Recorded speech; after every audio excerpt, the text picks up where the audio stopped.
Good afternoon, folks, and welcome to the Sabi Sands, to Djuma and Arathusa game reserves. We have got off to a very lucky start. It's Brian on camera today and myself presenting. Sadly, Mark and Jiga have run into some more difficulties with that vehicle, and they didn't make it back to Djuma this afternoon, so they're working on it, and hopefully sooner rather than later Jiga will be back up and running. So apologies about that. It will just be one vehicle out this afternoon, but despite that, like I said, we really have got off to a very, very lucky start here. And what Brian is going to do is he's just going to pan across and show you what we found.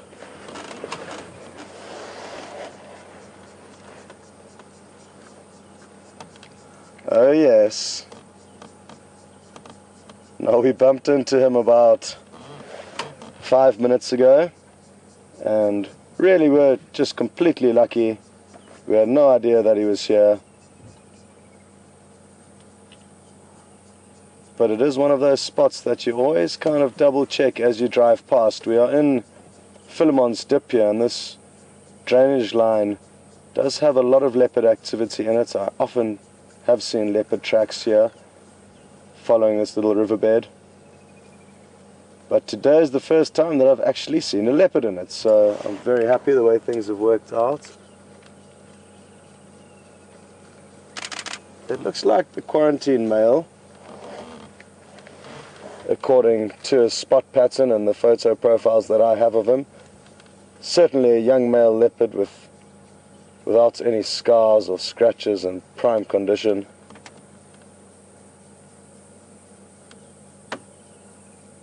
And judging by his behavior in the last 5 to 10 minutes that we've been here, he's been doing a lot of yawning, and now he's started to groom himself, and this can often be the build-up to a lion or leopard becoming active, or most cats, I guess.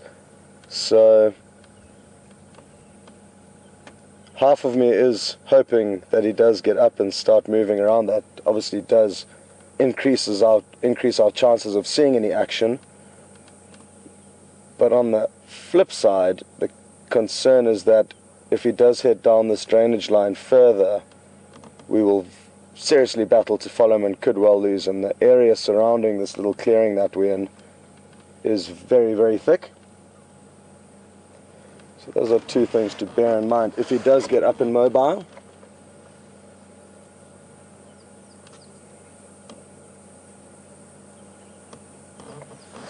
So this is the same leopard that any of you who were watching this morning would have seen. Mark managed to find him this morning, but sadly due to a few technical difficulties, the signal wasn't doing too well, and we didn't get to show you as much as we would have liked to.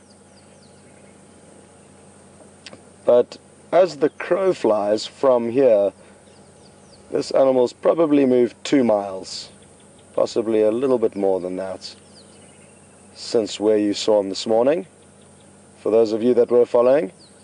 If not, well, you've lucked out because you've got to see him this afternoon.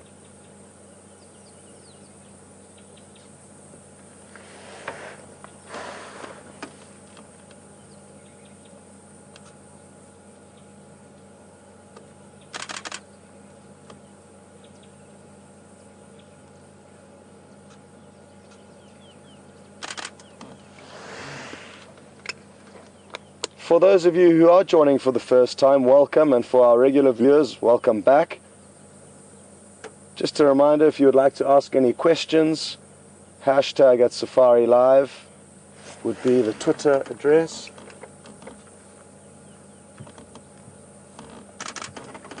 Beautiful, look at this, folks. Look at this.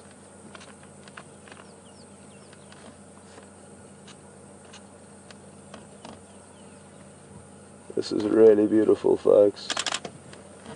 He's coming right up to us.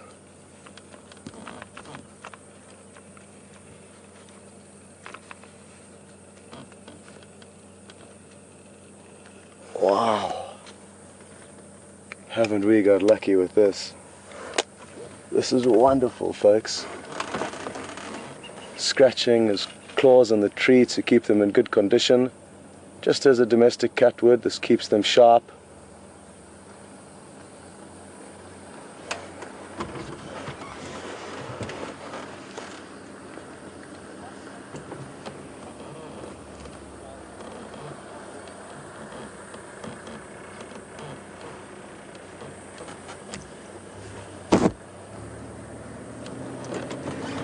I was just giving some directions to a game vehicle that's just arrived.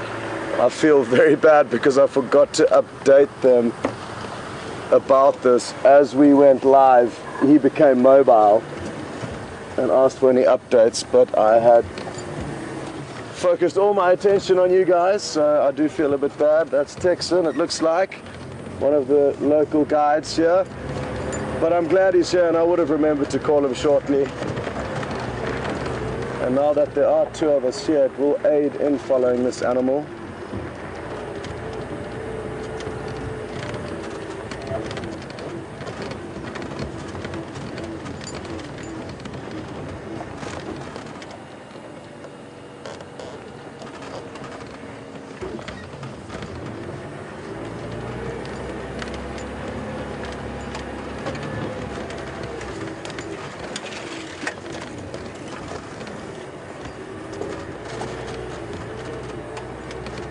Okay folks, bear with me now. I do want to try and get ahead of him as best as I can to give you the best possible shot. And I think we are in that spot right now. Okay.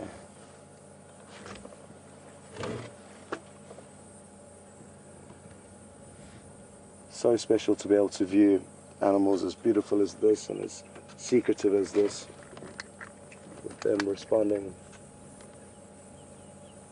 so minimally to the vehicles.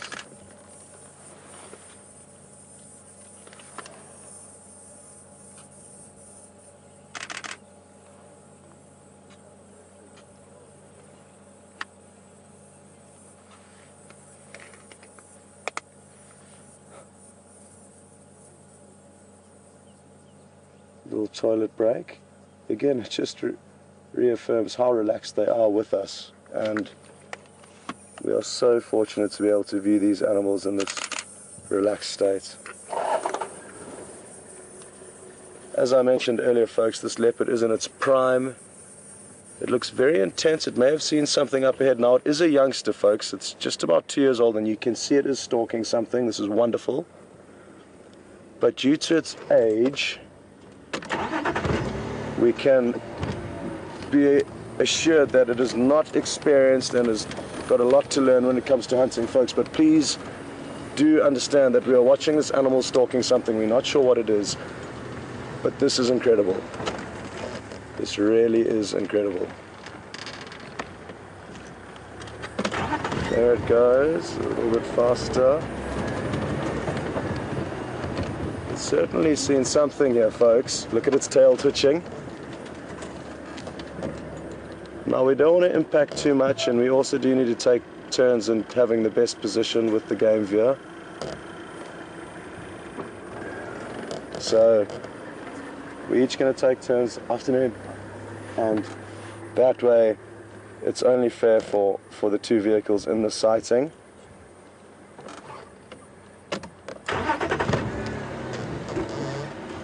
What a start folks.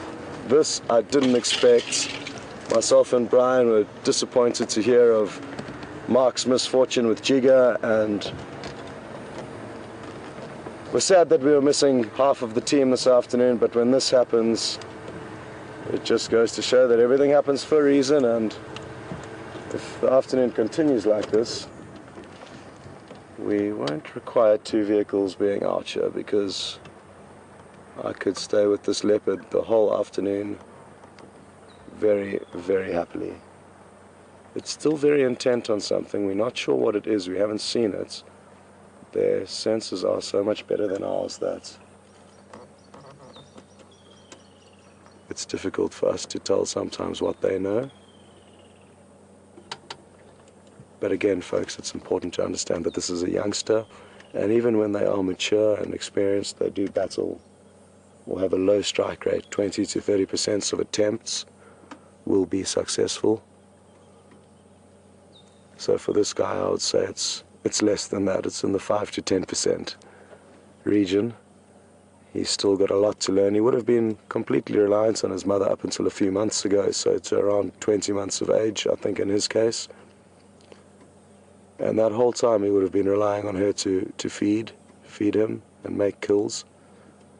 Yes, he certainly would have caught whatever he could along the way, but he didn't have that pressure that he does have now.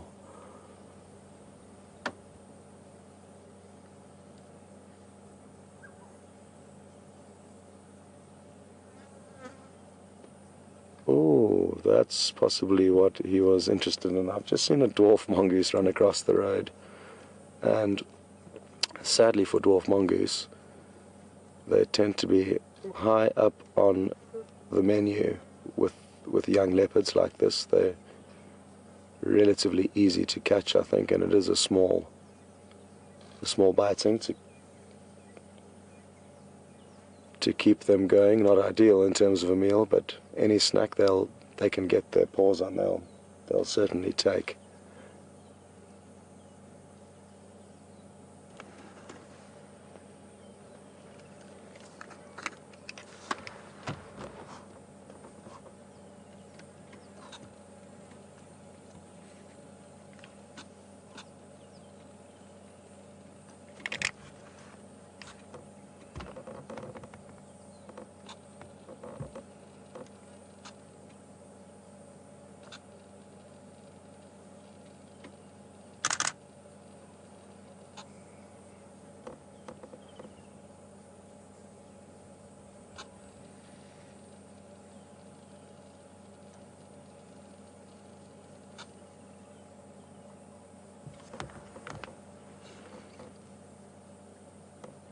Well, he's certainly reassessing the situation and still intent on something. But it's not uncommon for leopards to lie down and fall asleep in situations like this. And that is what we may be experiencing as we speak.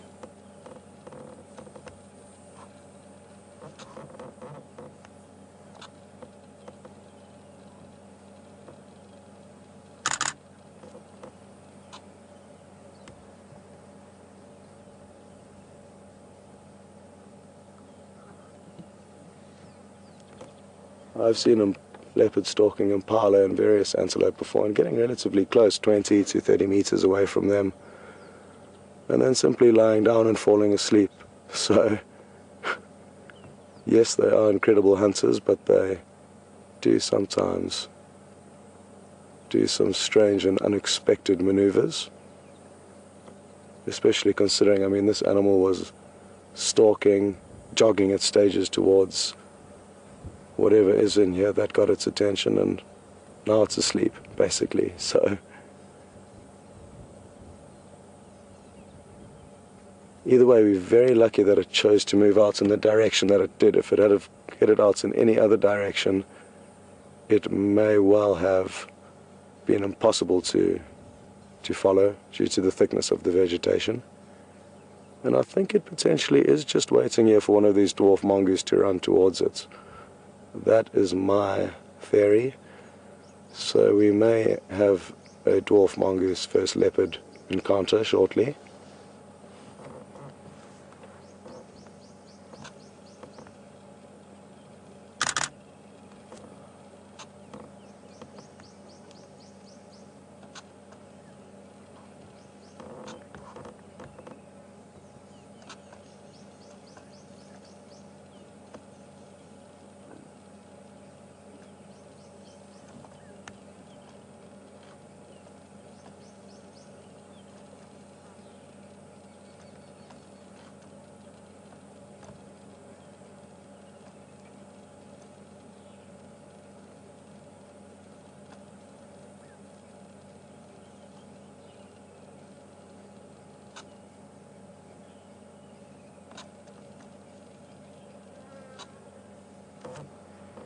As I was saying before, he did get up and mobile, folks. It is an interactive safari, so you can ask questions on Twitter, #SafariLive, and on email at It's questions@wildearth.tv. So send as many questions as you can. Sorry, they really do help us out here in the field to get the conversation flowing, and also just to understand what you guys are interested in, and any questions you may have we can answer, which is, I think, an incredible situation, considering you can be where in the world, and we can be having a conversation here. Pairs. So that was one part of Brenda's question, and the second part of the question was whether or how quickly they can accelerate. And I'm not sure of the conversion in feet, but it's 28 meters a second is a statistic that I've been given, which is an incredible speed of acceleration. So 28 meters a second is what I understand. It's very intense on something now. It may be a dwarf mongoose running towards it. So let's just stay tuned. Don't go anywhere at the moment, folks. You do not want to leave, because something could happen at any second.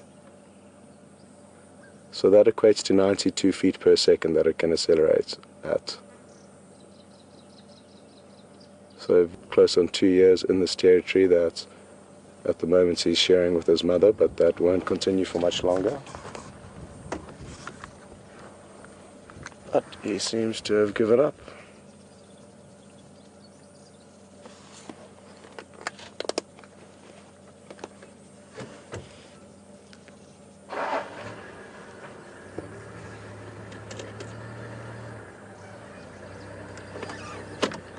Thanks for that question, Brenda.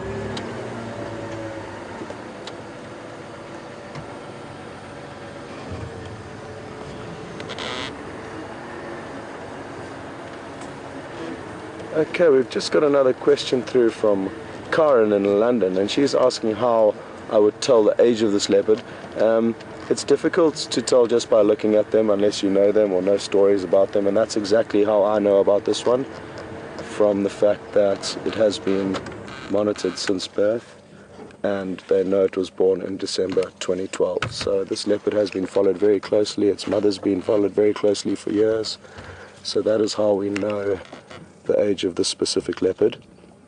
But by looking at them, even if you don't know the leopard, you could make calculated guesses as to how old they are by judging their facial expressions. How many scars and scratches they have also would indicate that they are old, whereas this individual is basically flawless.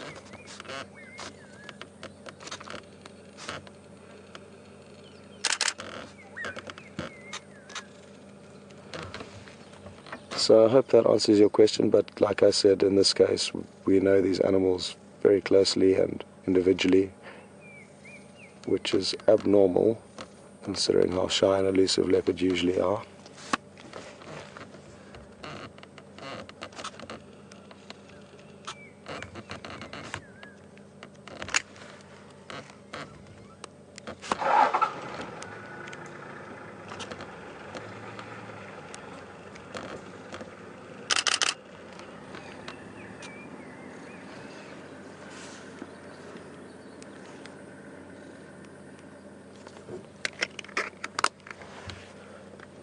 Thank you, Karen, for that question. Sorry, I am just keeping a very close eye on this animal, so if I'm stuttering and stammering through the questions, it's because I'm just trying to take stock of everything around us, not only the leopard, in case there are any other prey items. We would hate to influence it. Now, if we're lucky, it's going to jump up this tree.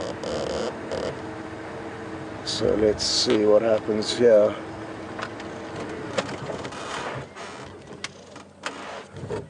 It could jump up the tree just for a vantage point. There's a nice little low fork there that would work very well for this.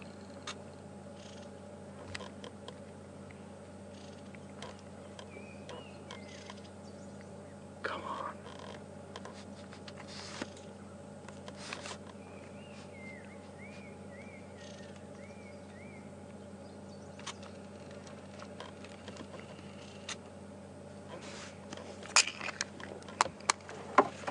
Okay, folks, so for those of you who haven't been following very closely over the last few years, or if it's your first drive, This male is known as the quarantine male, and he's been named after an area that he spent a lot of time, which was an old quarantine area when people were reintroducing animals to this area. So that is his name, and typically when animals are named, it's after a territory or a road or a place where they spend a lot of time. So this is the quarantine male. He's got a brother called Djuma, who's also the same age, obviously 2 years old. And their mother is called Karula. Now, Karula has been one of the stars of the show with Wild Earth for many years. She's given birth to 8 cubs in her lifetime, of which 7 she's raised all the way to adulthood, which is an incredible statistic. It's a high success rate. The mortality rate of young animals is quite high. Archer, even the predators. So Quarantine over here has got a very good mother. We haven't seen her for close on 2 weeks now. She is believed to have given birth to some new cubs. So we're hoping to see some new additions to the leopard family of Djuma very soon. She was seen mating just over 3 months ago, so that does correlate with her giving birth now. It's about a 3-month gestation period for leopards. So he's still lingering around in her territory, this young male that we're looking at, but it is going to come, there will come a point in time where she does chase him off, and if not her, his father, the local territorial male here, will eventually say enough's enough, it's time to move on. So this animal could end up hundreds of miles from here in years to come.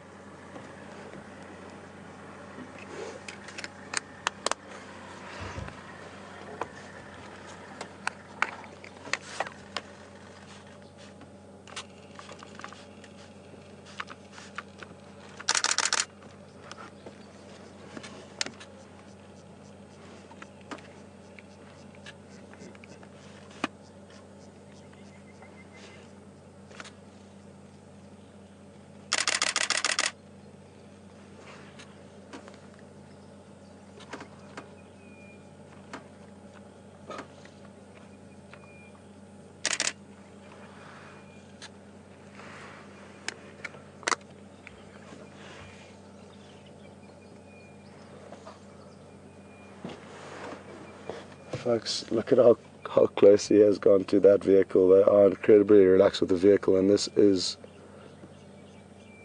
abnormally good leopard viewing, folks. It's not often quite as good as this. It doesn't matter where you go in Africa.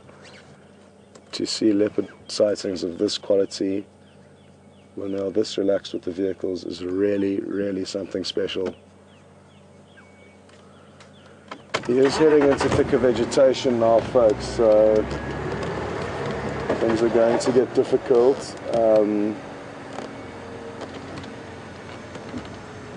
I'm just going to see what Texan here does, the local guide, with a bit more knowledge of what lies between the roads in this area. Still have a visual of the leopard. It's just on our left hand side, not far from us, and he is looking down into a riverbed. I'm not sure what he can see there, but if you give us a few moments, I'm sure we will work things out.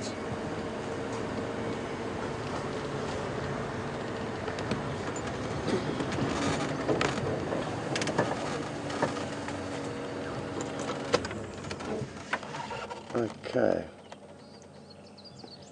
It's difficult for us to see what he is looking at, but there is certainly something. It could still be the dwarf mongoose that we're running around this area.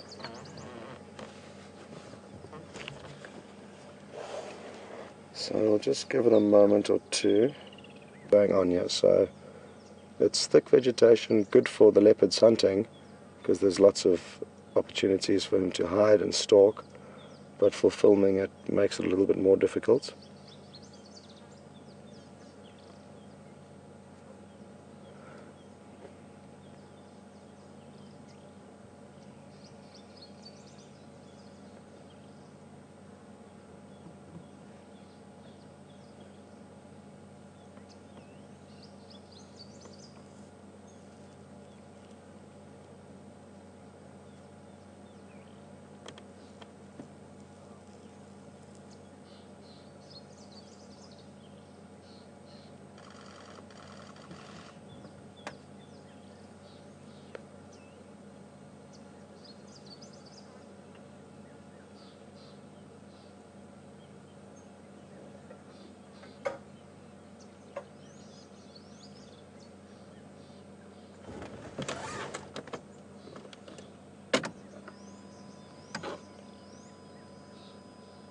bear with us for a few moments, folks. He's just on the move, so I want to establish what our best plan is, but now that I can see where he's going, I think I know what to do.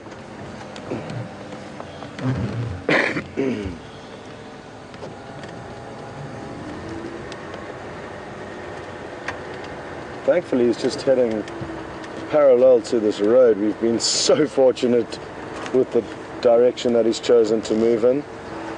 So I'd be grateful for that, because he could have very, very easily disappeared into thick vegetation where we would have no chance whatsoever of following him.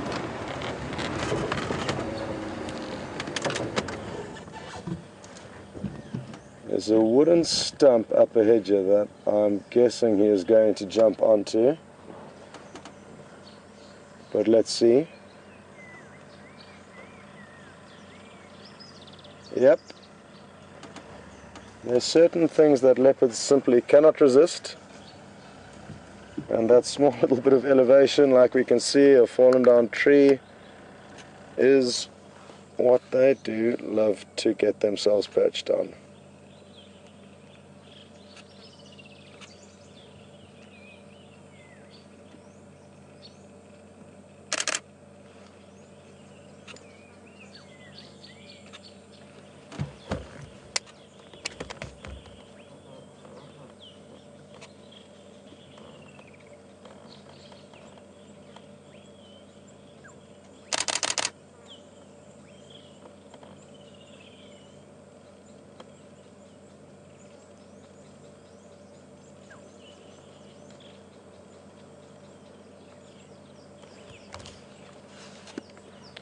The catwalk, absolutely magical. We are getting spoiled here, and I will keep saying that, because this does not happen every day. For those of you who do follow closely, you'll know that. For those of you who it's your first time, you've joined in on a very good drive.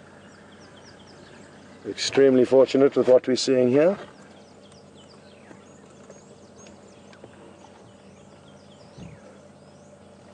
Now, judging from his behavior, it's fair for us to establish that he is hungry. He's been hunting basically for about 25 minutes now. He's been on the move with small breaks, intermittent breaks, but he's certainly hungry, judging from his behavior and judging from his appearance. That belly is looking rather empty. So having a hungry leopard at 4:30 with another 2.5 hours to go on this game drive is a very, very good place to be. I am going to try and do a large loop ahead of it. It has been moving in a gradual direction, and I think it's fair for us to assume that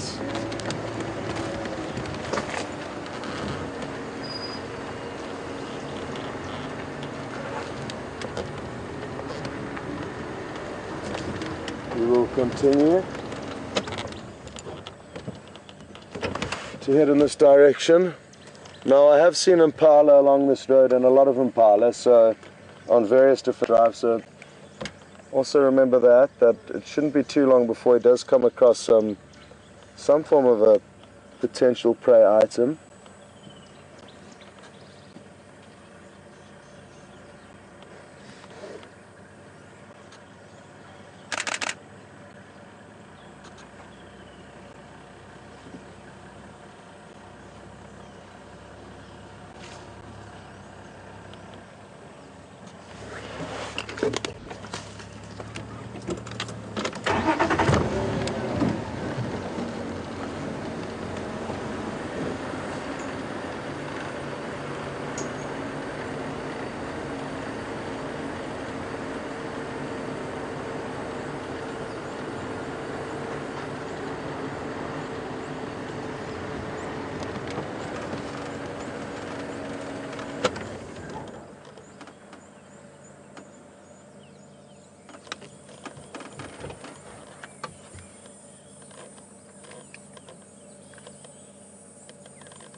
Sure, he is certainly very, very intent, folks. It looks like he may have seen something.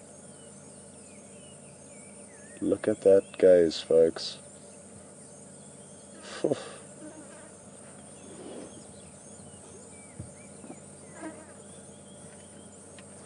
Well, isn't this something, guys? This is really fantastic. We couldn't ask for much more than this. We've got this leopard right here. He's on the hunt. Things are looking good for this afternoon, folks, and I'll keep saying that.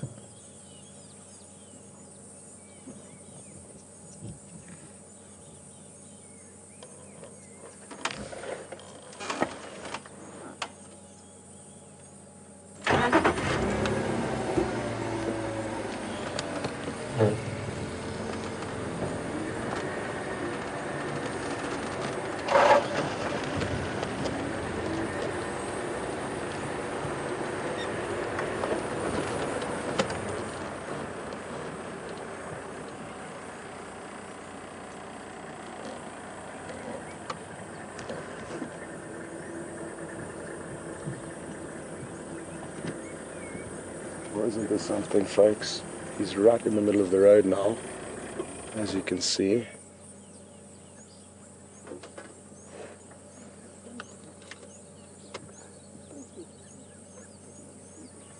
And scanning, moving a few meters, stopping, scanning. If he blows his cover now, animals far and wide will know that there's a threat in the area. That's why he keeps moving, very short intervals, stopping, reassessing, looking for any potential prey. And they've got a very large menu, a very wide menu, especially at this stage of their lives. So anything he comes across, he is going to try and catch that's smaller than him within reason. So we are in for a treat here, folks. I'm guessing he may well head up onto this termite mound that he's approaching. Again, just to get a better vantage point, be able to scan the area. And it's really beautiful to watch how they stalk up and watch how he peeks his head over the other side. Watch this.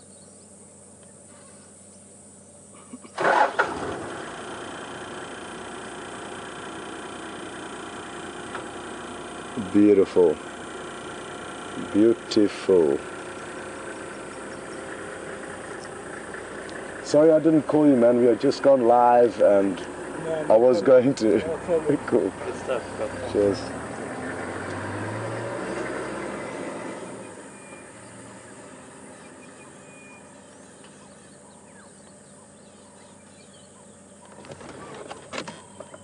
Well, it looks like there's some serious photographers on this game here that's enjoying the sighting with us. And I'm sure they are very happy with the photographic opportunity that's unfolding here for them.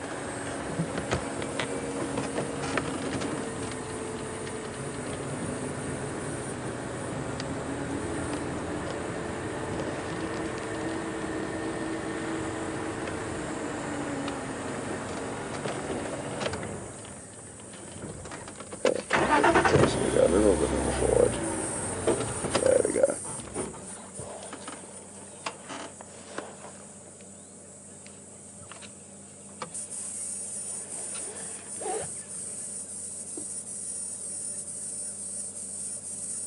He's been very lucky so far. There have been no major alarm calls from any squirrels or any birds,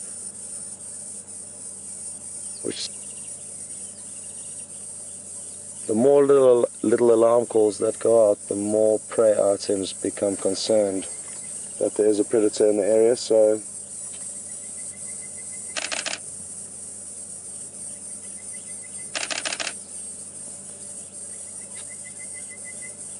he has been fortunate so far.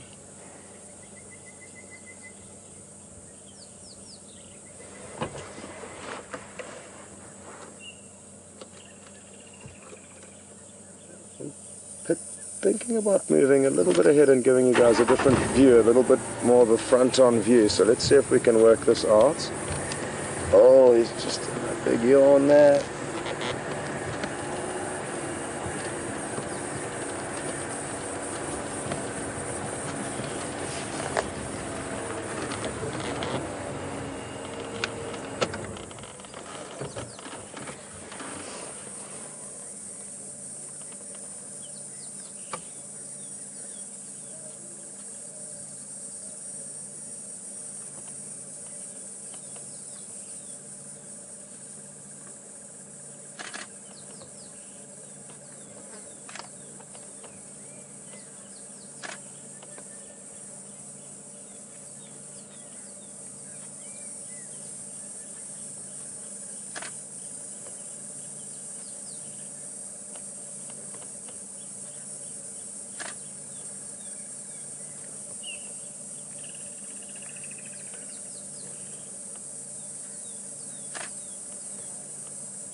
There's not much that I feel I can say other than just enjoy this, folks. We've got an incredible view of an incredibly beautiful cat.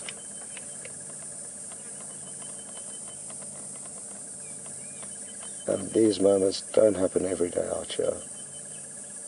These are the moments that Brian and I live for and love and do this on a daily basis. This is really special.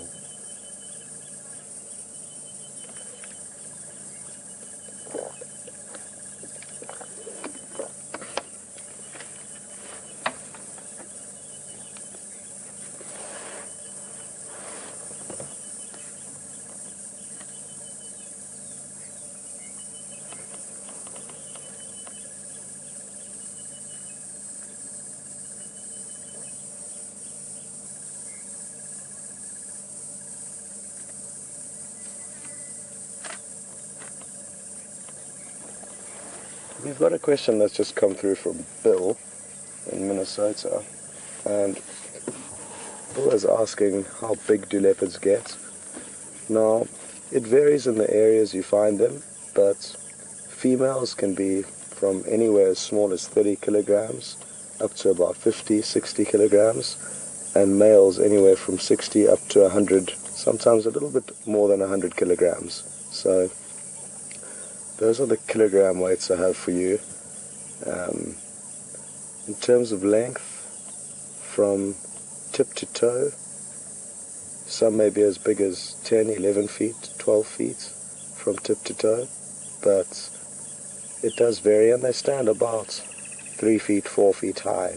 So not a big cat relative to lions. Lions would be considerably larger, where a female lion would at least weigh 120 kilograms, a lioness. So, and jaguars also similar to that. So the leopards are small.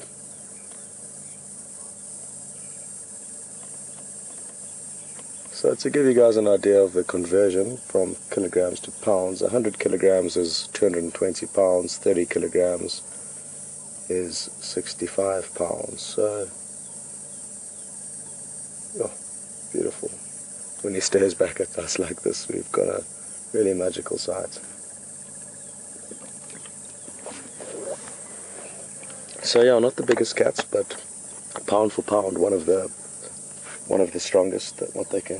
How they can carry their prey up trees is one show of how strong they can be. So incredibly powerful.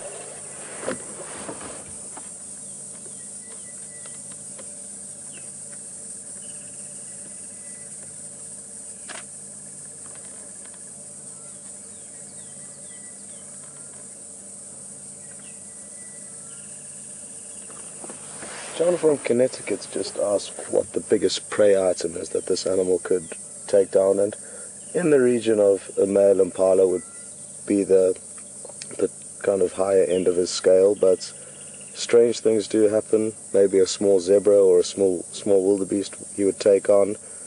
I've seen footage of a young leopard trying to catch a lechwe in Botswana, which probably weighed three times what the leopard did. So they sometimes bite off more than they can chew and learn a lesson, but on average large prey item that he would be happy with would be a male impala, but potentially an inyala or something slightly bigger like a kudu would be taken down, but that would be less likely.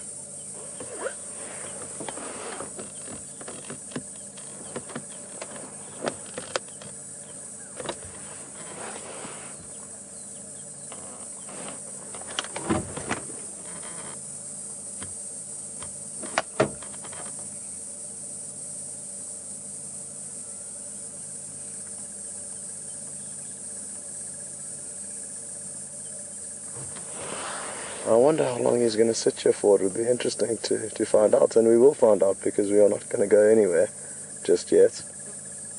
But he went from quite intent moving to now a small break, but this is normal with cats.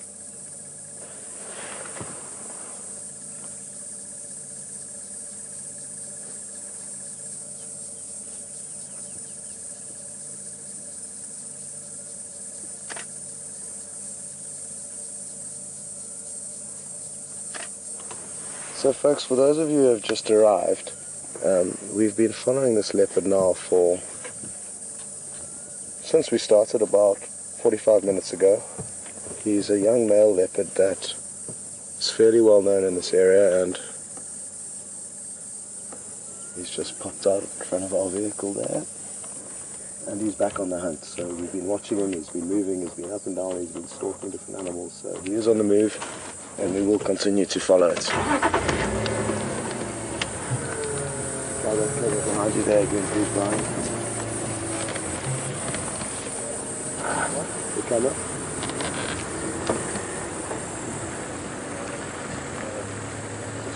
Yeah.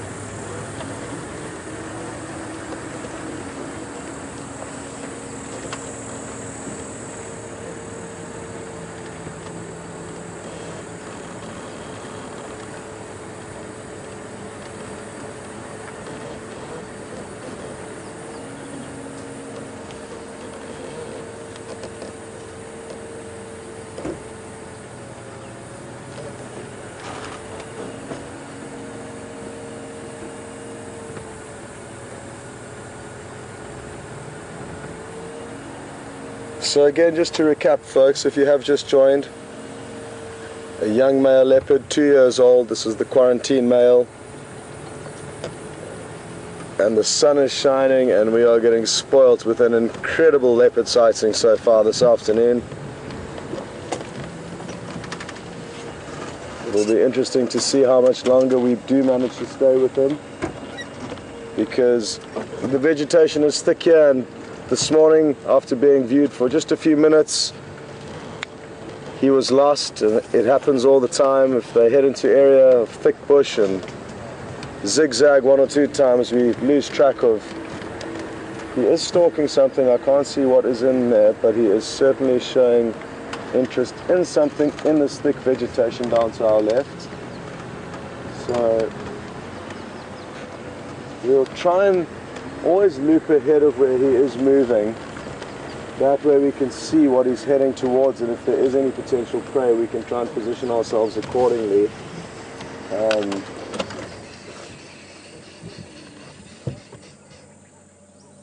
There, you just got the head of him slinking off. But as you can see, the vegetation is thick, and for us to go crashing through directly behind him would certainly not help in his hunting this afternoon. So we're going to try and keep ahead on the road as much as possible, and when there are little gaps, which I think I can see one now, we will sneak into them. With leopards is that they are masters of disappearing, but no, we've hit a lucky one. He's coming straight towards us.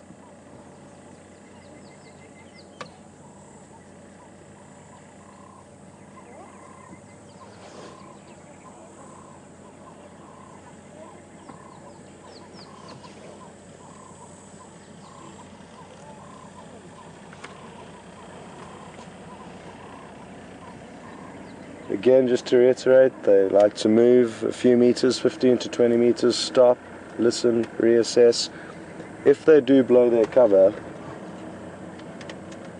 they have to move many miles away from where they currently are before animals are less neurotic and less concerned of a predator in the area. And this process can start with a small bird alarm calling, and that then triggers a tree squirrel, which then triggers another bird, and then it's got a domino effect that does not aid in the leopard's plans for this afternoon. Like I say though, this afternoon he has been extremely fortunate and had very, very minimal alarm calls in his direction, so at the moment he is unknown, undetected, and hungry. So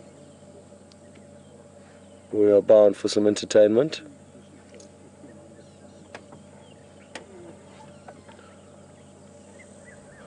Brian and I were deciding where to start this afternoon's drive, and we said, well, let's just go find a shady tree, and we were on our way to a shady tree when we found this animal not too far from us.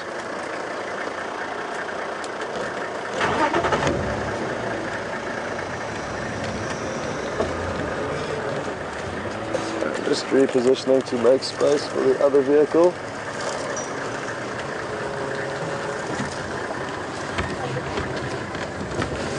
Okay.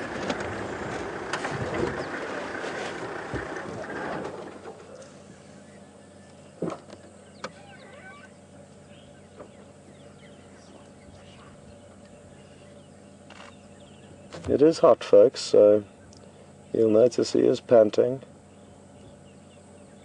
even though he hasn't moved very far or very strenuously. The temperature out here is very warm, hot and humid.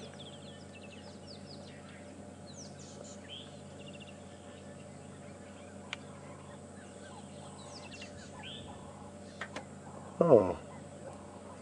Something behind him seems to have got his attention.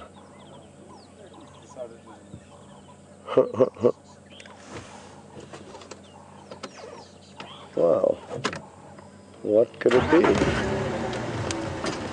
We'll have to follow along and find out.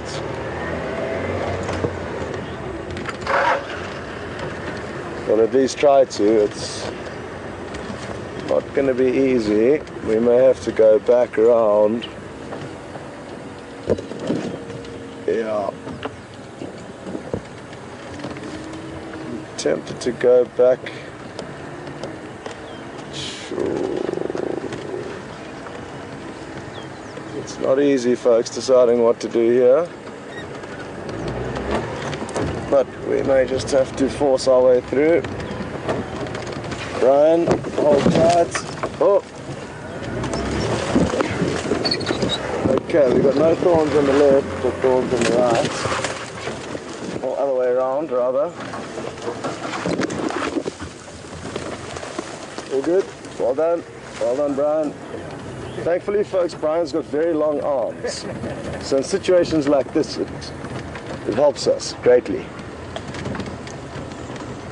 And Zanele has a way to wiggle her way through the smallest of gaps. Now, I did have a visual of him a few seconds ago, but I can't see him now. Okay, there, Brian's got him straight ahead, well spotted. Long arms and good eyes.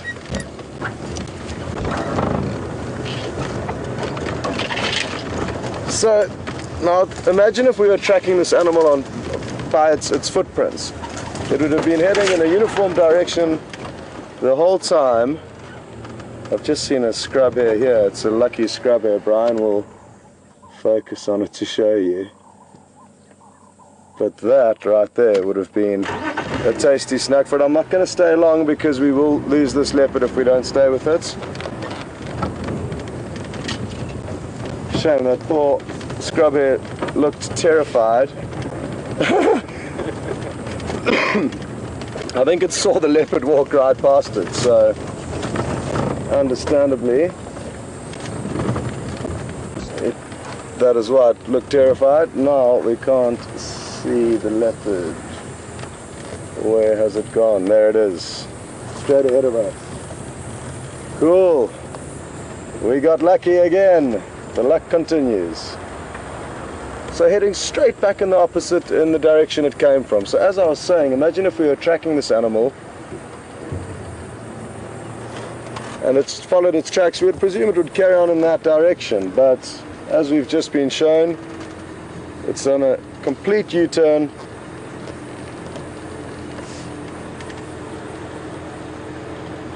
And you wonder if it heard something or what it was exactly that caused it to change its direction immediately.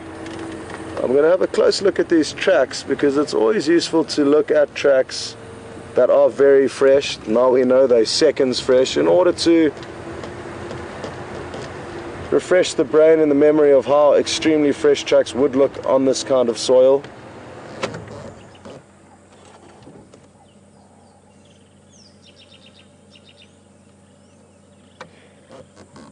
Ooh, there's an Inyala right here, but the Inyala seems to have seen him. Yeah, no, he's got no chance. But there is an Inyala. He's slinking down the road trying to hide from it. And this is bizarre. I cannot believe that the Inyala has not alarm called. And he obviously thought that he wasn't even going to bother trying to catch the Inyala, which I'll stop for now. The Inyala is still certainly looking at it. It's not easy to see, but I'm just going to stop here to give you an idea. It's staring straight at it, and it didn't even let off one alarm call. How interesting. Obviously the leopard realized it was too late, it had been seen, there was no ways it was going to catch it, so rather run off and try and not let this Inyala alarm call, as opposed to trying its luck, failing miserably, having the Inyala alarm call, and then the message being spread out like I said. It is excited though, it's trotting down the road, as am I. Excited, not trotting down the road, but certainly excited.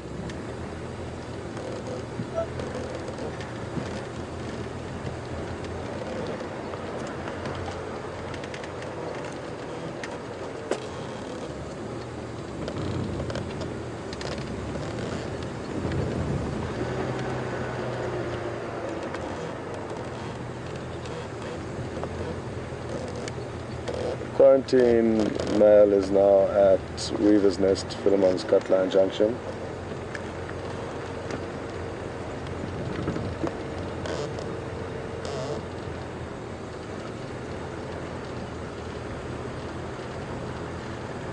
I wish I knew what he had heard earlier, because he seems excited about something, and what a privilege for us to be witnessing this excitement that he's showing. There's an awesome sequence of his tracks heading in the direction he's just come from and heading back now.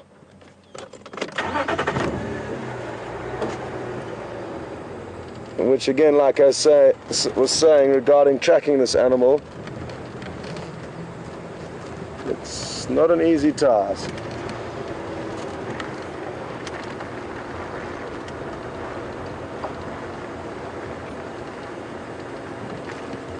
Now, this is going to become difficult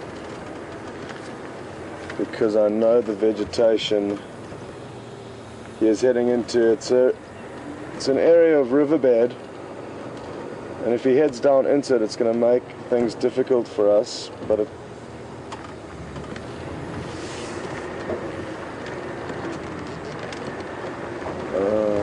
okay.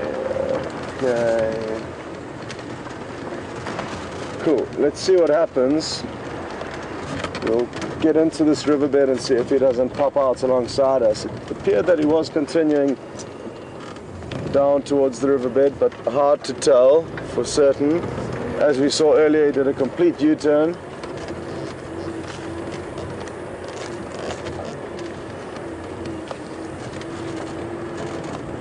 I'm not sure if this riverbed is thick enough for us to drive through. It's not looking like it is.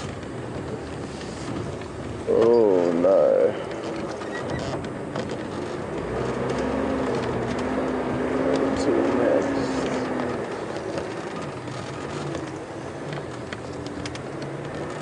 I may be able to sneak through a little gap here. Hold on.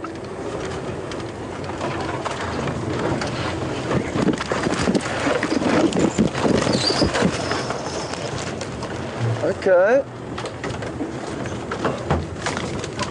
Oh, good grief.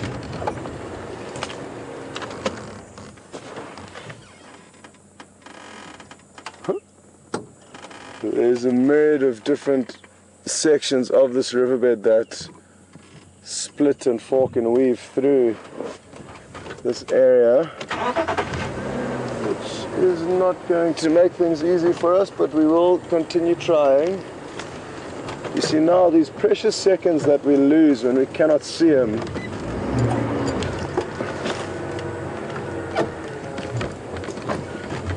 Make relocating this animal tricky.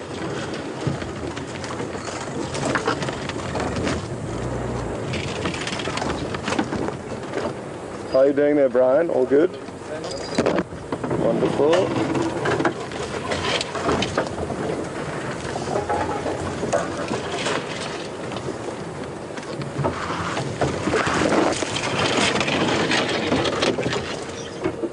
Okay.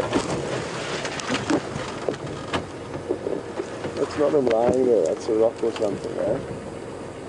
Brian? Yeah, Djuma.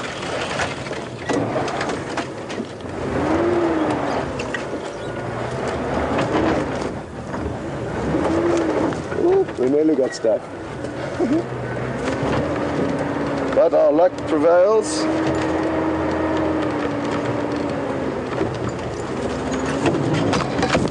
These vehicles are really quite impressive, folks.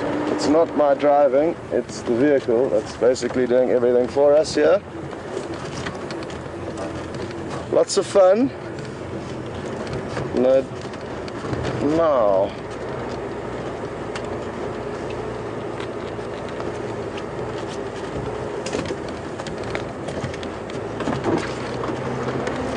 Where has he gone? I haven't given up on this leopard yet, folks. I still think there's a strong chance we will be able to find him.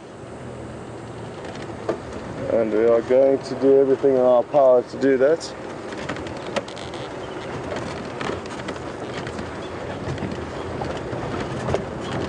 And here's some Franklin alarm calling up ahead here, which may be due to him.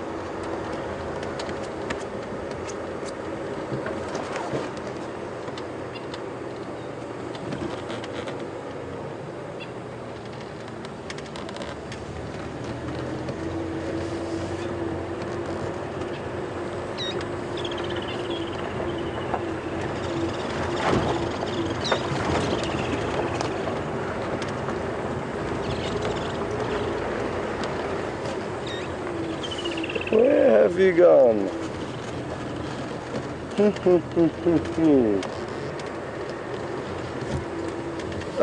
Not to worry, here his track's going straight down the road.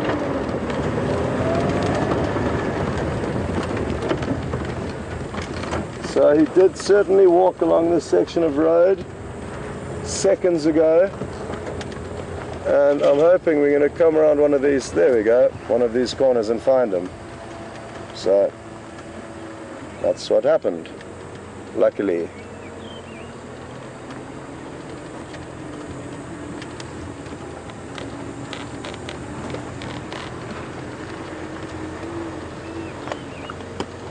Just want to find out exactly what road I'm on and just keep the other vehicles updated, folks. It's so important for us to share these special sightings with people that don't happen every day.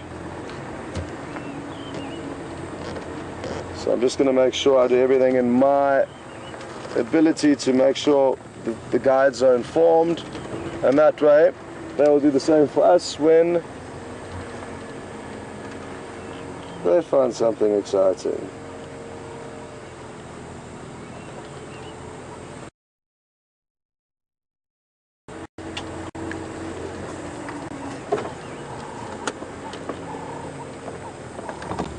What is it that got his attention?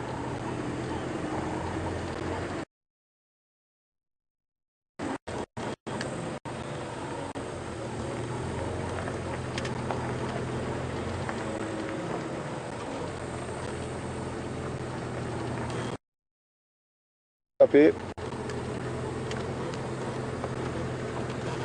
But it really was interesting that he literally heard something and turned around and moved in quite a haste in this direction.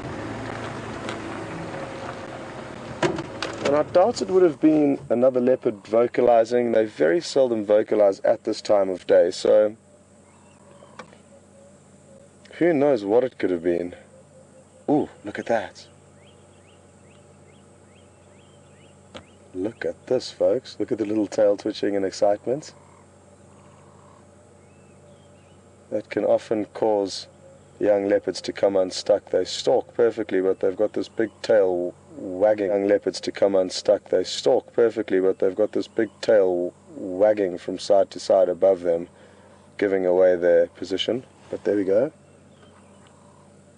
I'm guessing it's something small, possibly a mongoose, possibly a small bird, a francolin.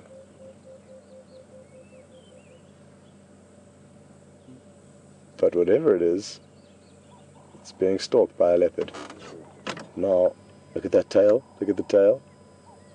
Oh, it's excited. I'm going to try and creep along now, folks. It's a balance between interfering and trying to show you what's going on that I'm trying to balance here.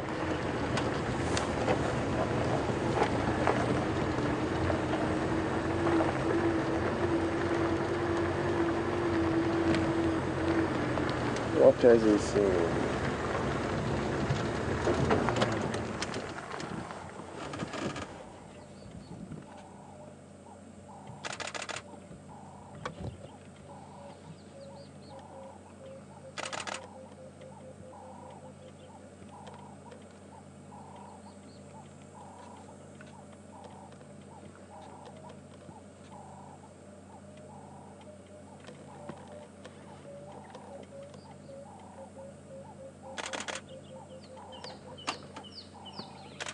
Look at this, folks. Stalking right alongside the vehicle. I still don't have a clue what he's looking at. But this is sensational, what we are seeing. Oh, there they are. There's impala. There they are. It's a herd of impala. They look to be like a herd of males. And now what I would like to try and do is try and distance myself from the leopard, but in time we will do that. At the moment we probably shouldn't move anywhere. Let's just see what happens and then try and reposition later if the situation allows for it.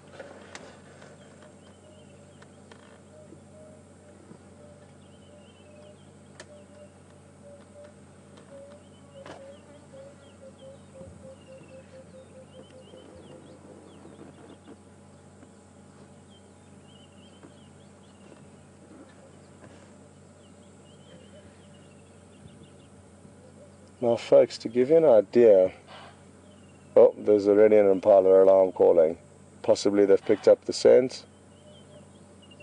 Who knows? I don't think it is. This is very strange. Because I doubt that they've noticed that it's him here. So unless there's another predator nearby, which there could be, because the wind doesn't seem to be blowing in their direction, although it's swirling. No, it's blowing towards us very faintly. So they shouldn't have got a scent, but there is something that is alarming those impala. Now if it was him, they would be looking here, and they are not. Which is a good thing for him, because now they think that the threat is on the opposite side of where it actually is. Or maybe there's a threat on both sides, I'm not sure. But oh, there they go running across the road.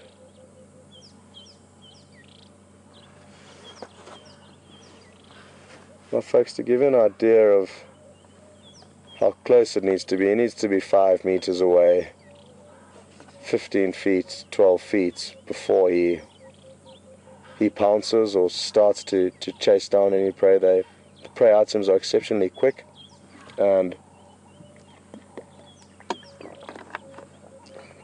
unless he's very, very close, he's got absolutely no chance. So still a lot of work for him to do here. I wonder what these other impala are looking at. It could be another leopard, could be his mother. They appear to be going back to whatever it is that they started alarm calling at, and now they're following it and tracking it through the bush. Rather than fleeing off and leaving it, they stay with it and alert as many other animals as possible of its presence.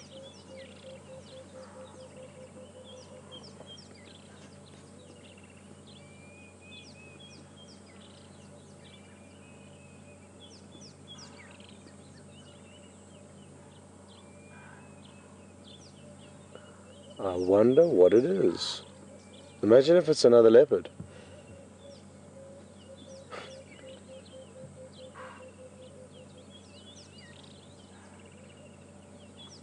This would be the perfect time for him to slink on up behind them while they're all looking in the opposite direction.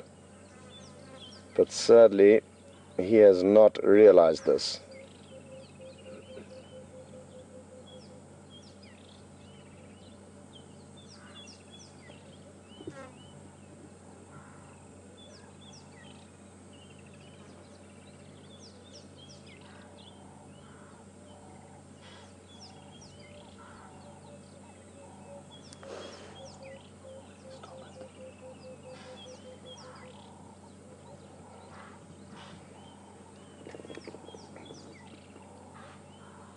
It's not uncommon for leopard to find prey items like this and stay within a relatively close distance to them and wait for nightfall.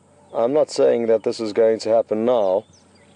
It usually happens when they know that nightfall is a lot closer by. Now it's still another hour or so before sunset, so who knows, but it is something that they do sometimes employ, the waiting game, waiting for darkness to fall, and that certainly does increase their chances of catching prey at night.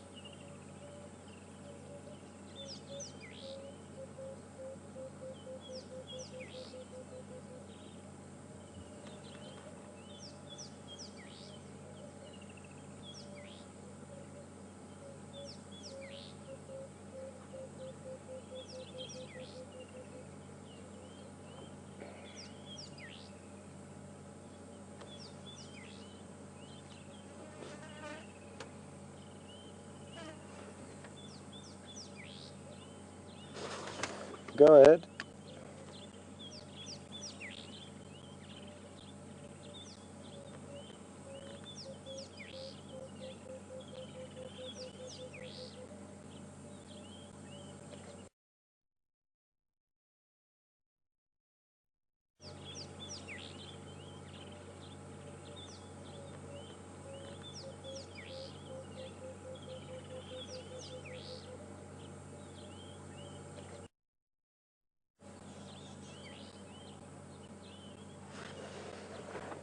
Just double check that I'm giving these people the right information. But I think I am. Yeah.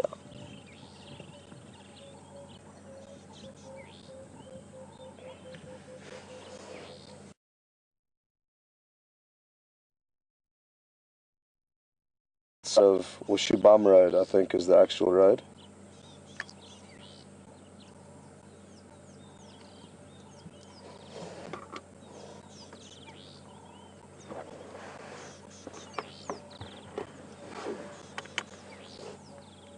It really is interesting to follow this animal now. It's been an hour and a half since Brian and I found it, and the intensity at which it moves, and then all of a sudden it stops. And then it's high intensity movement for a short period of time, and then it stops. And that's interesting to know, and interesting to information for us to bank for when we're following these animals or following their tracks and trying to find them, to understand all these variables, how they may react or may behave. Understand all these variables, how they may react or may behave.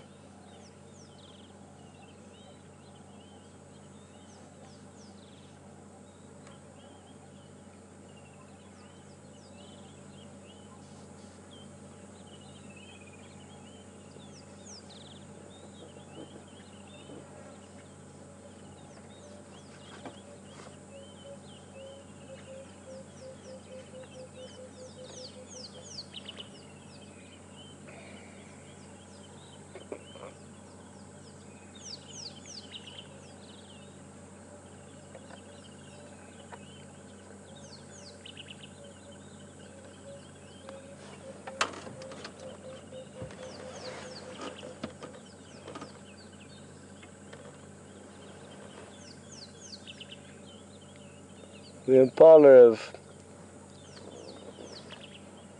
evidently calmed down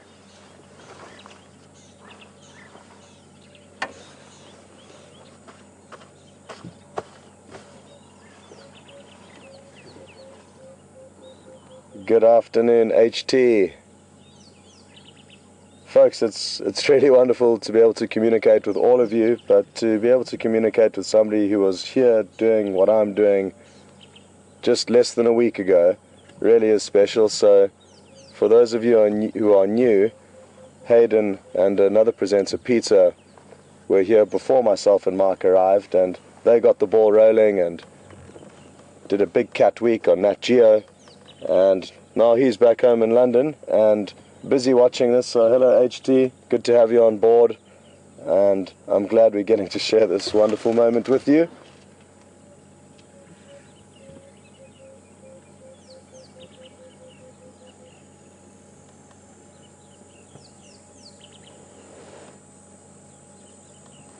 Meters past the front of the vehicle, folks. It really is so special to have animals that are usually this shy, they're so elusive and so shy, completely relaxed with us.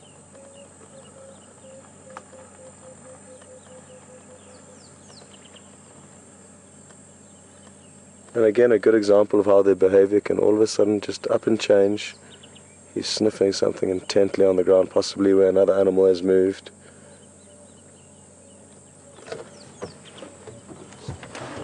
And once again his direction has changed drastically.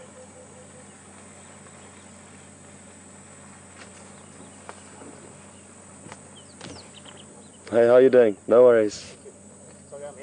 Hiya, I'm Scott. Nice to meet you, Henry.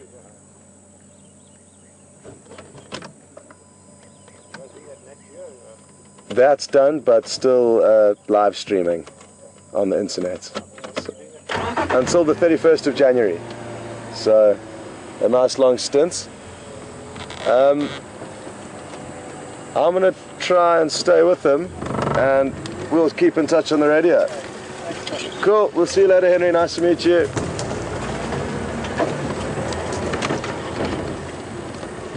Okay, folks.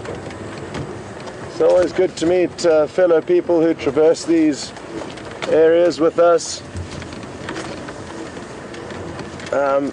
Now, what the leopard appears to be doing is moving through some quite thick vegetation.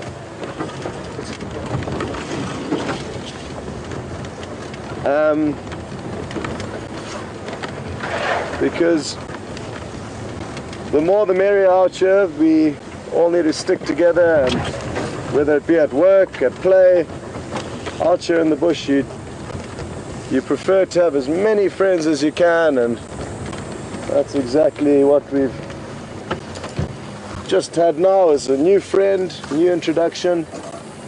So good to meet some new people. Now, oh, here's the leopard here. Good, it's just in the left of the screen walking through. Brian's giving you a quick shot now, and our luck continues. Maybe it's Hayden's porcupine quill, this guy that's giving us all the right angles and little two tracks we need. So HT, again, thank you.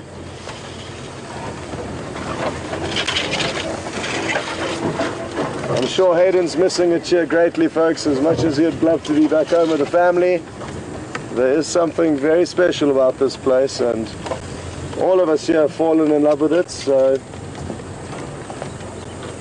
we hope it's the same for you wherever you're viewing.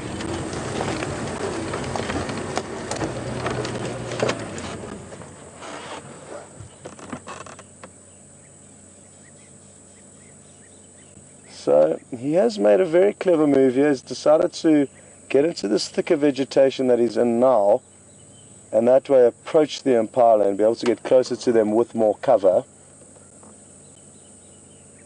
He is basically, I think, in line with the impala, so relative to where our vehicle is. They are alarm calling again now,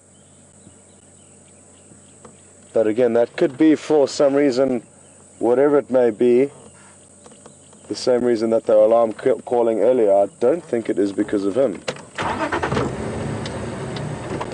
As bizarre as that may sound, when they set off the first few alarm calls, the wind was in his favor. He certainly hadn't been seen, so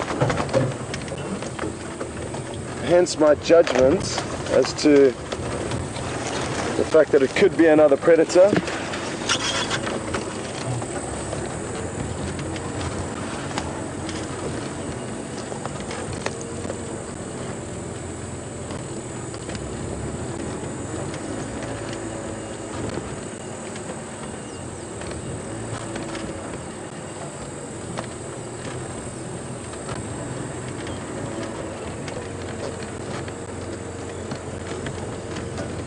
Well, folks, I'm not sure how much longer this incredible fortune is going to continue,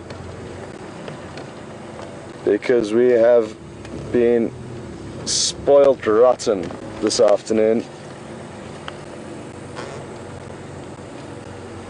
By far my best leopard sighting since I've been here. The time that we've been viewing it, the amounts of different activity that we've seen from it, from him scratching his claws on the tree, climbing up that termite mound, stalking various different animals, running away from the Inyala. We've already got a long list of special things that we've witnessed this animal doing. And a little bit of off-roading in between, just to keep it entertaining, keep it exciting. We managed to lose him and find him a few times, which was also great.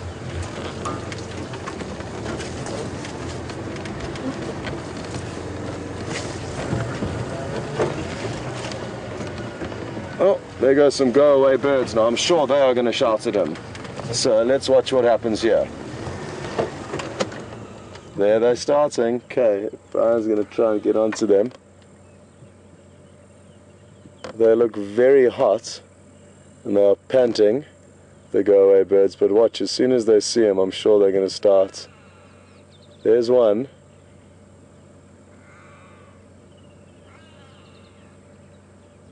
So,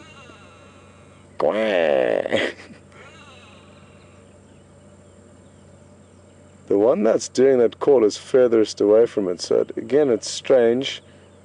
The three closest go-away birds that should have seen it by now are not the ones alarm calling at it. Can you still see the leopard, Brian? Yeah, it's just ahead. Okay, there. It's too busy watching the go-away birds. Oh, that was a woodlands kingfisher that you would have heard its shrill call as it came flying past.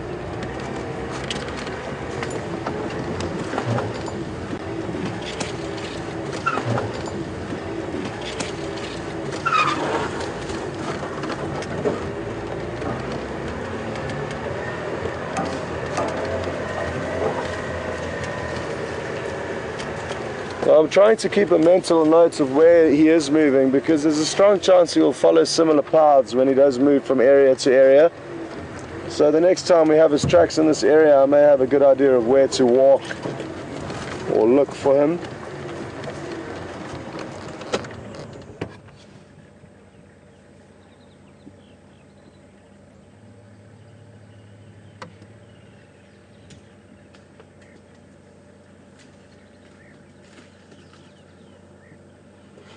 You see, the regular game viewers have got such a long wheelbase that it's difficult to maneuver them through this thorn felt. And that is the beauty of Zanele and Jigga, but as I mentioned earlier, sadly Jigga is out of commission this afternoon.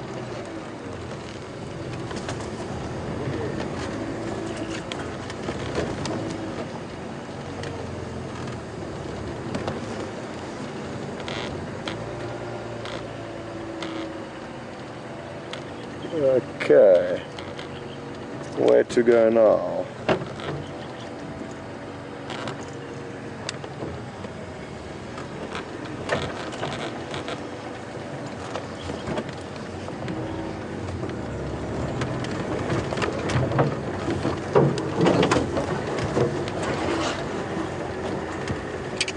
Well, Henry is has got a visual of him, so we'll just take this opportunity to try and loop ahead. Okay, cool. Thank you, Brian.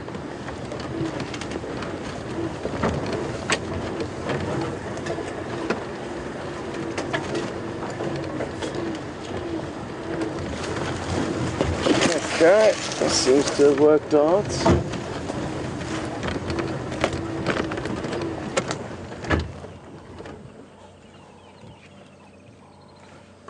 Here he comes.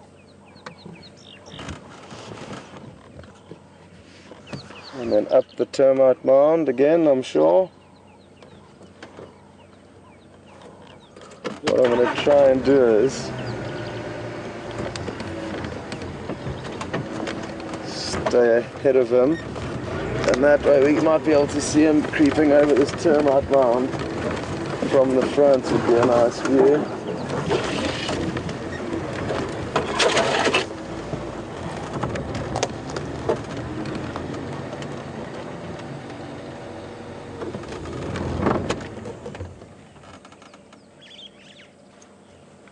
Okay, beautiful.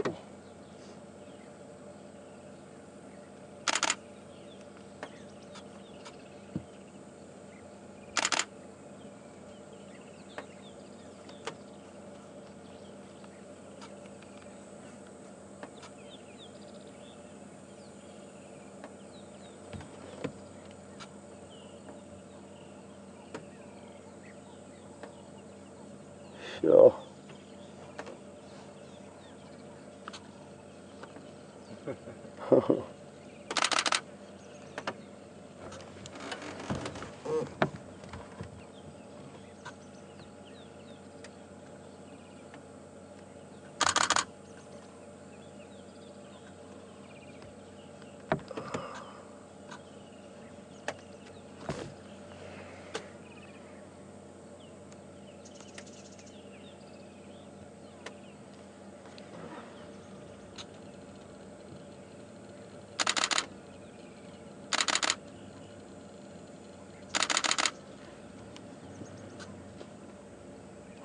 Sure.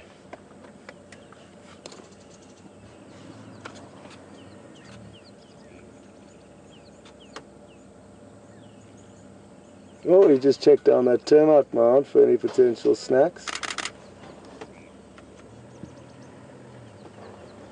Oh, this is wonderful, folks. Jeez. Phenomenal. The sun is out, he's walking past our vehicle, I don't know how many times now. It really is so special what we're seeing. It's been close on 2 hours now that myself and Brian would have been with this animal.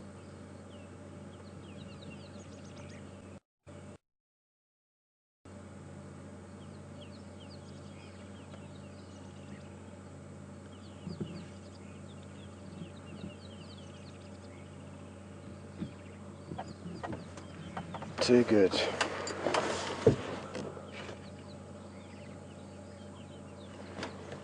You're more than welcome to shoot ahead. We'll definitely hang around, but you try and get a few more better views. It looks like quarantine. That's my guess.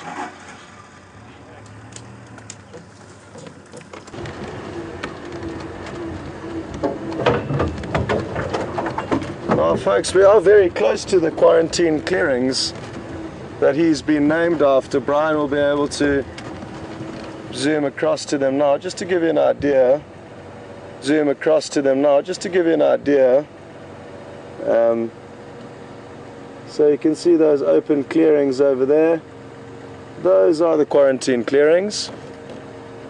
And this is where he gets his name from hanging around here. So I'm sure it won't be too long before he does head back there. And maybe the cherry on the top will be him climbing up one of the beautiful marulas that dot the quarantine clearings.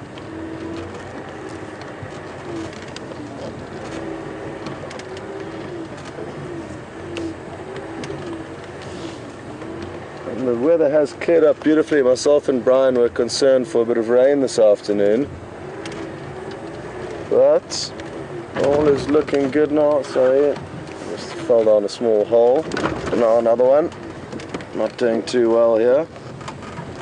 Oof. Okay.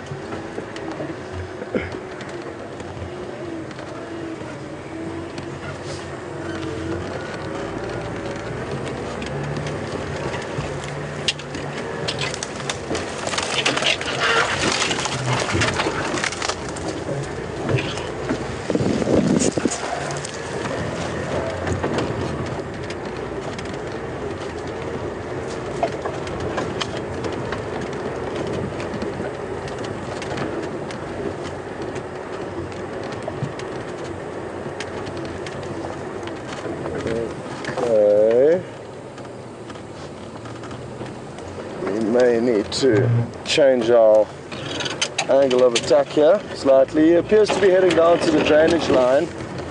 And interestingly enough, Mark, who is the other presenter here at the moment, he spent a lot of time watching this animal grow up and watching his mother Karula raise various cubs over the years.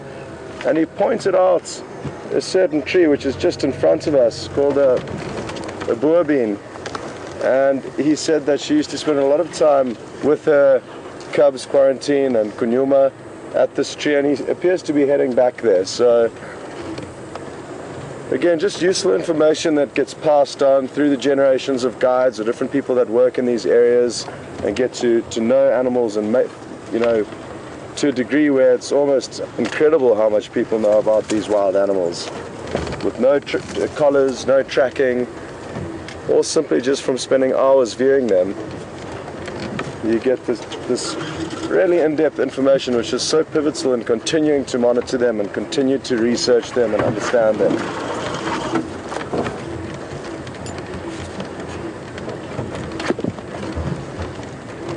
I'm looking forward to spending the next few months with Mark. He's incredibly knowledgeable and a lot of fun at the same time, so the camp is a happy one, that's for sure.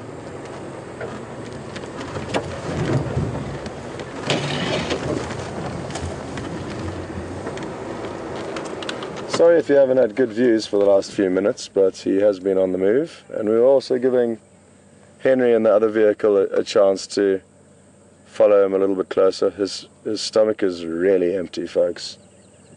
He is certainly extremely hungry, and probably hence his behavior today. A lot of activity and movement in the heat of the day because he is being forced by his hunger. Now it's going to be interesting to see if we can cross this riverbed that he's heading down towards, and it's that exact tree that Mark pointed out to me the other day. Okay, I lied, it's not the exact tree, but it's close to it. That exact tree is behind us to our left, but an area nonetheless that Mark did say to me, keep an eye out in this area for leopards because there's a strong chance they'll move here. And only a few days later, he was right. Here we go. We've got this young male leopard moving through an area where it spent a lot of its life as a cub growing up. Ooh.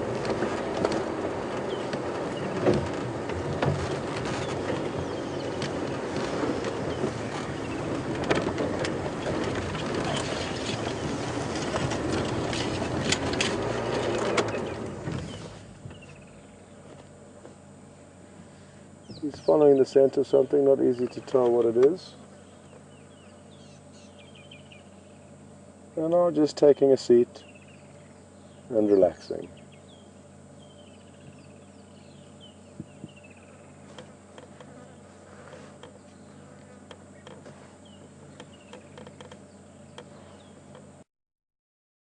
Do you know?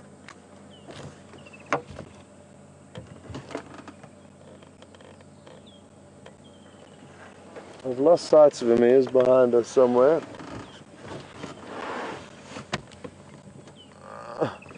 Just relaxing back there. So it's a bit too close for us to move the vehicle at the moment, which is fine. We can give it a minute or two. Oh, there he goes. Well, We're in for some interesting off-roading here, folks, because it's a network of small riverbeds that run through this area.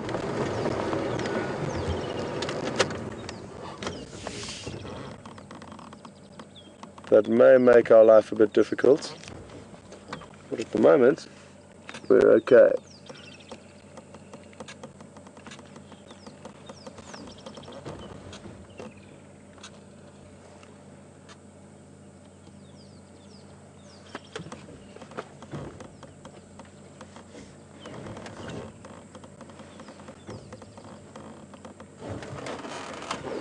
Maybe trying to find some water here to drink in a little puddle or pool, or simply we may just be crossing.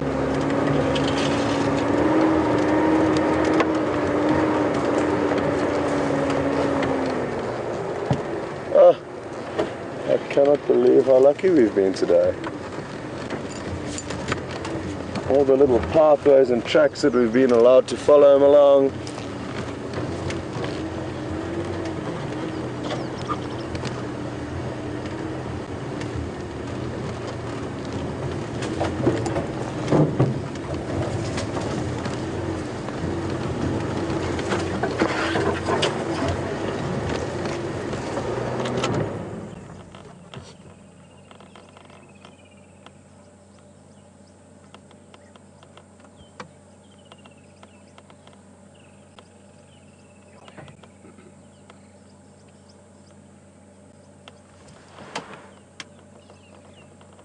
This is wonderful, folks.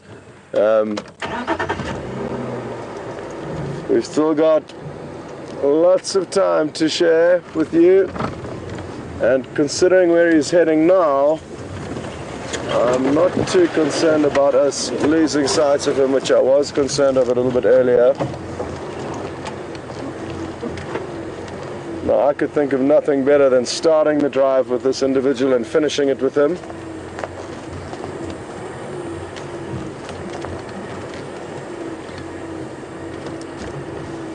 And in total, we probably haven't been further than a mile away from the final control, so that's also a nice thought.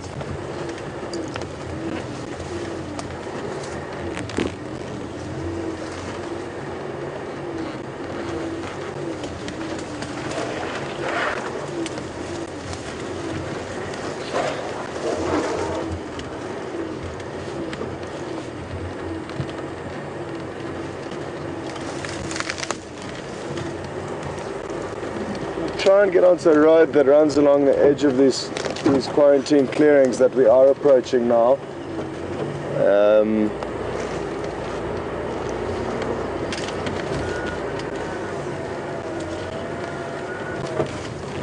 Probably not taking the best route to get there, but trying to avoid crashing over any trees unnecessarily. Okay, well, welcome to the quarantine clearings. This is where we are. We took a strange route to get here. Okay.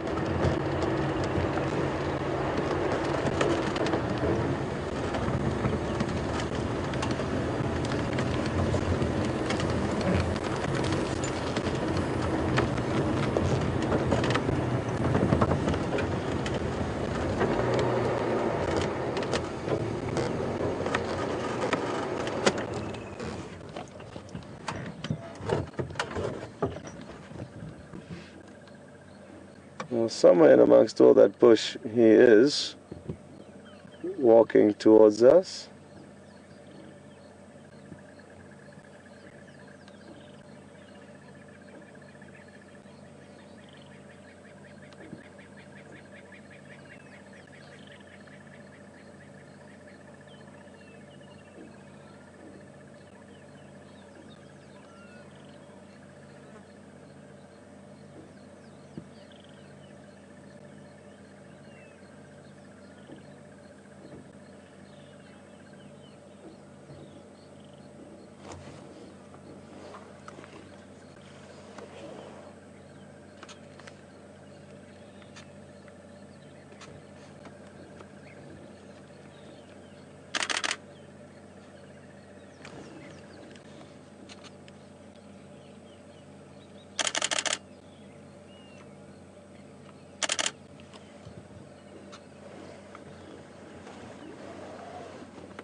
this, folks. He's right here.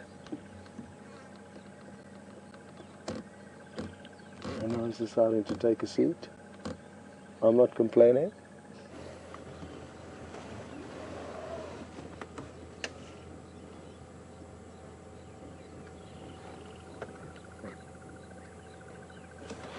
Look at this, folks. He's right here. And now he's deciding to take a seat. I'm not complaining. Brian's not complaining. This is incredible.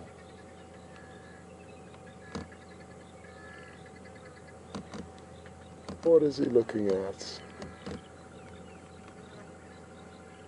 There's a lot of game that frequent these open clearings, after which he was named, and that's all fine and well, but catching animals when they are in open clearings like this is close to impossible unless you're a wild dog or a cheetah.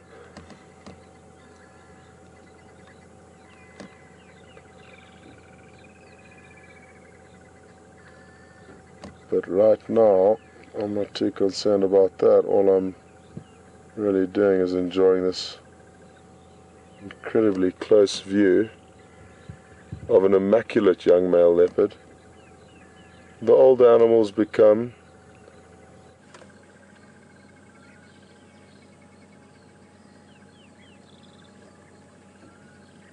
well, folks, it's important that we understand that to view leopards at this proximity is uncommon, and it's taken 50 years, 55 years of slow and careful behavior and interaction between us and these animals in order to get to this stage. It's certainly not like this wherever you go. Leopard occur throughout most of Africa, but to see them like this is very rare and unique. There's something that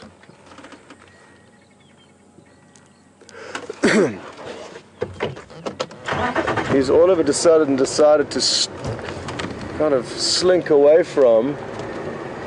There are some antelope way up in the distance there, which I will show you, or Brian will show you, but they are far, far away. Sorry, Brian. But just to give you an idea of those impala, they're a long way away in the middle of an open clearing, so not easy prey. And for some reason he decided to, rather than being detected or alarmed at, that they're already alarm calling, it appears. Their senses just really are so good. These animals out here, all of them, be it the prey animals or the predators.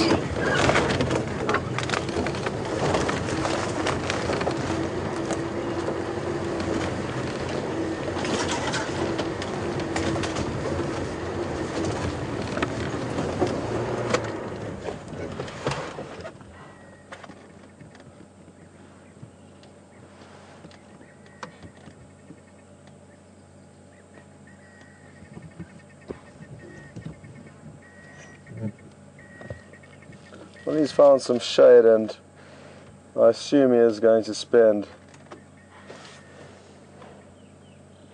the next few minutes relaxing. He's moved quite a lot, and I'm guessing now that he will be stationary for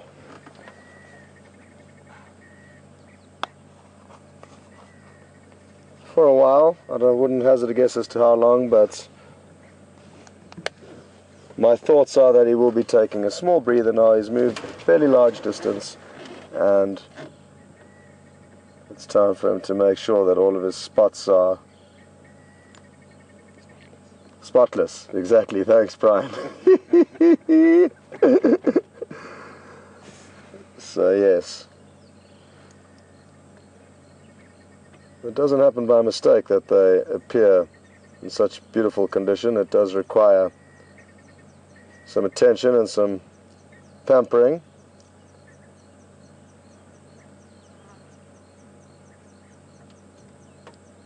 even our bodies tend to attract or attach a lot of dirt and dust and little sticky burrs or seeds.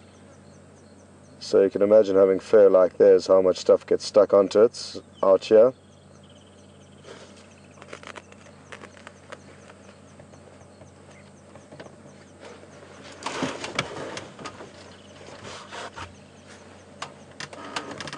Just going to give everybody an update quickly as to the whereabouts of him now. We've been the only vehicle that's managed to follow him through this thick bush, and again, all credit to Zanele for being able to transport us through this rugged terrain.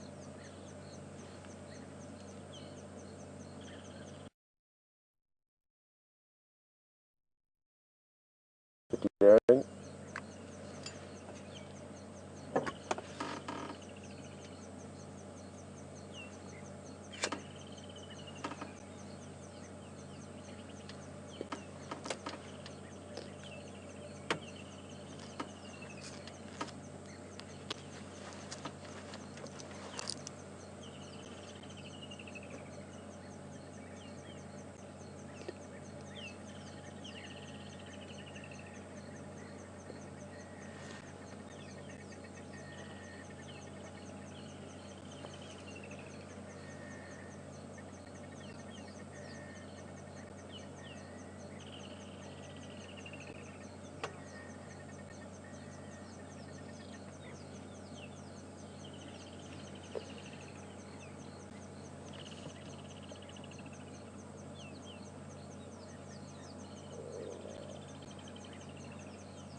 Trying to take a moment here to recap and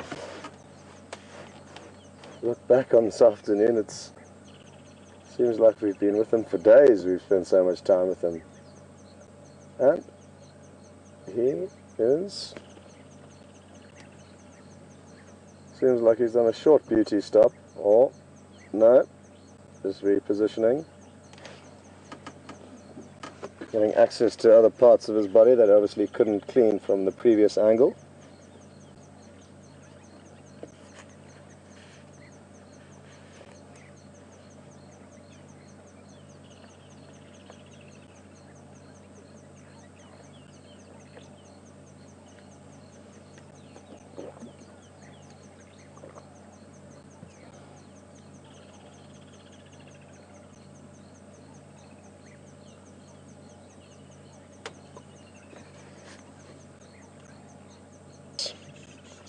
And up in, as with quarantine, it'll be interesting to see in the coming year.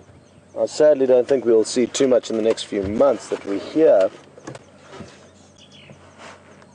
But in the coming year, it'll be interesting to see where they do move off, and if there are any confrontations or more serious confrontations between their mother Karula and their father, who's called them Vula, a beautiful big male leopard.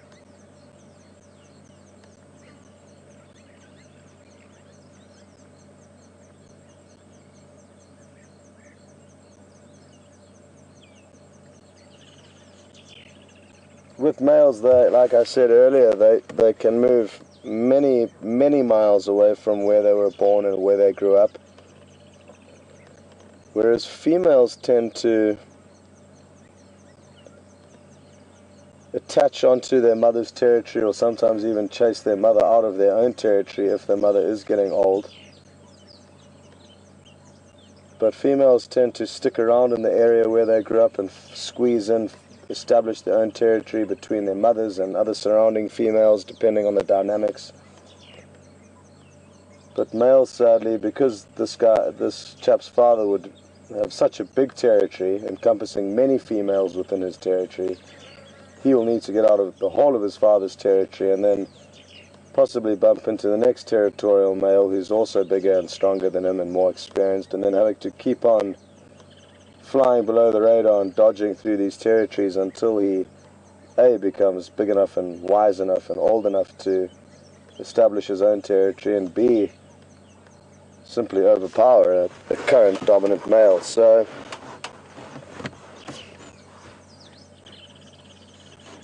he has survived the most difficult part of his life, though. The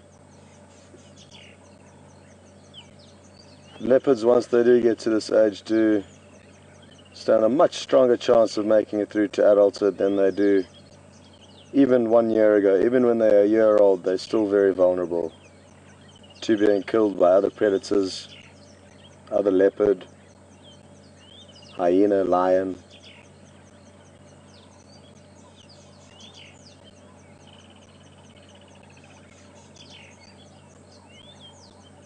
But thankfully for him, his mother appears to be one of the best out there, and she's got an incredible strike rate out of that. Is 7 out of 8 cubs raised to maturity.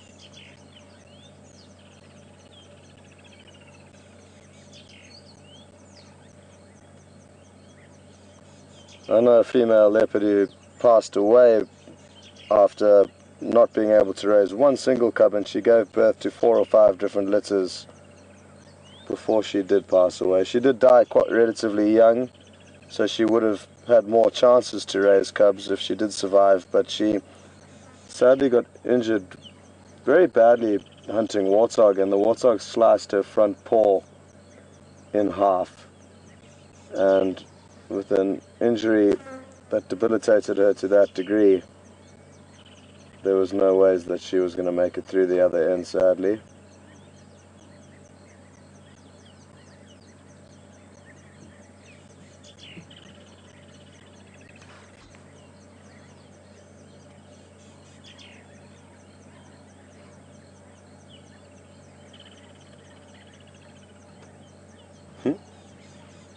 Sniffing that bush. Why now? I'm not too sure.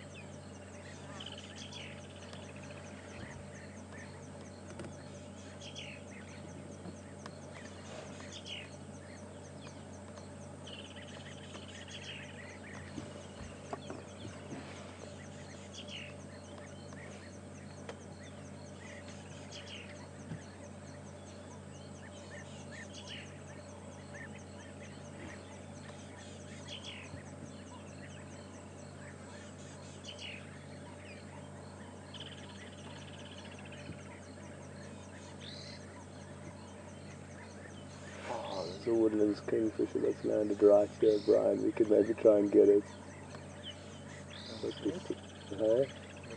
Oh no, the branch is in the way. You see this? Worth a try though. You might get a lucky angle. Ah, there it is. So folks, it's difficult with the sunlight at the moment, with Brian's doing a great job.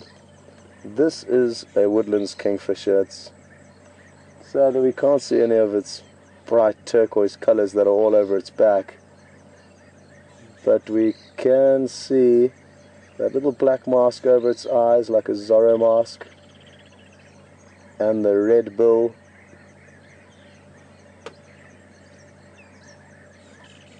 Oh, there it goes. But I'm glad we got a good shot of it. Well done, Brian. And this leopard got up and moved in the time being. It obviously felt like it was being upstaged by the kingfisher and thought it needed to get a little bit closer and change its position.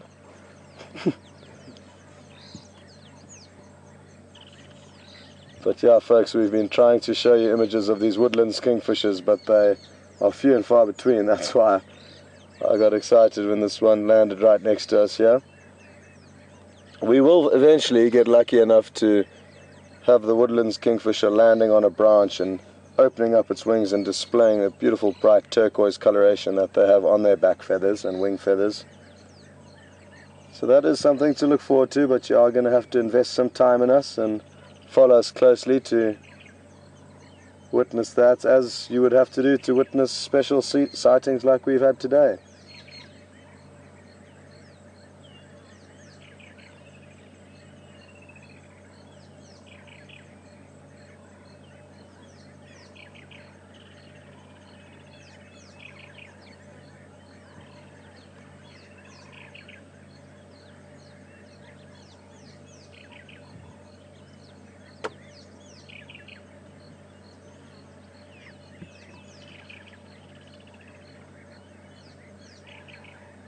Try to catch a little fly there.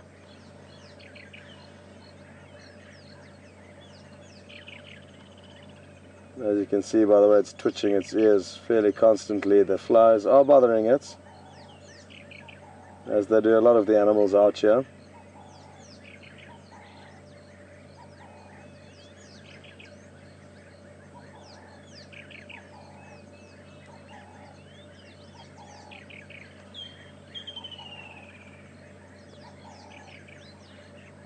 Oh, another fly.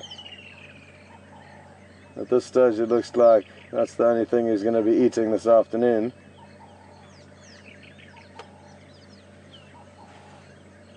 Afternoon, go ahead.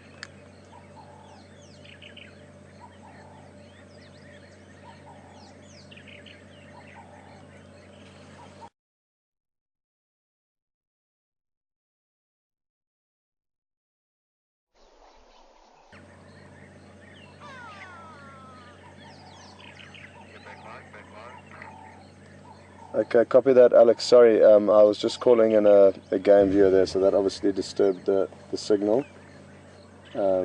Alex in control this afternoon, folks. He was out on drive with me this morning as a cameraman. And he just let me know that we had a bit of a technical difficulty there. Sorry about that. For some reason, sometimes when I communicate on the radios, it has a negative effect on the broadcasting, but it's one of those little glitches that we're not too sure how to fix. I was just letting another game viewer know of our whereabouts so that they could also come and enjoy the sighting with us. And that's why I was communicating on the radio, just to keep you updated.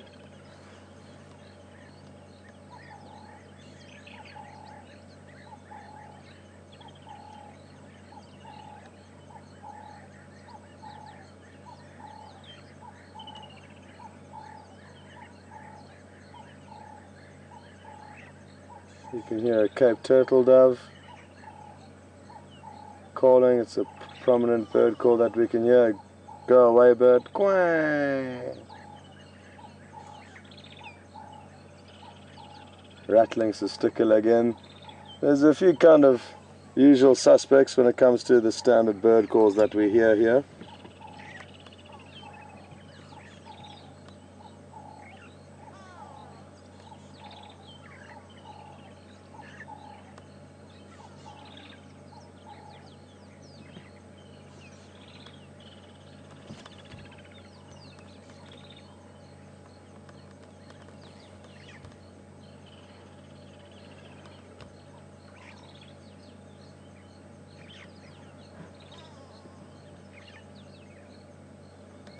Now, considering that most cats do sleep for 18 to 20 hours on an average day, we were lucky to get close on 2 hours of non-stop activity from him.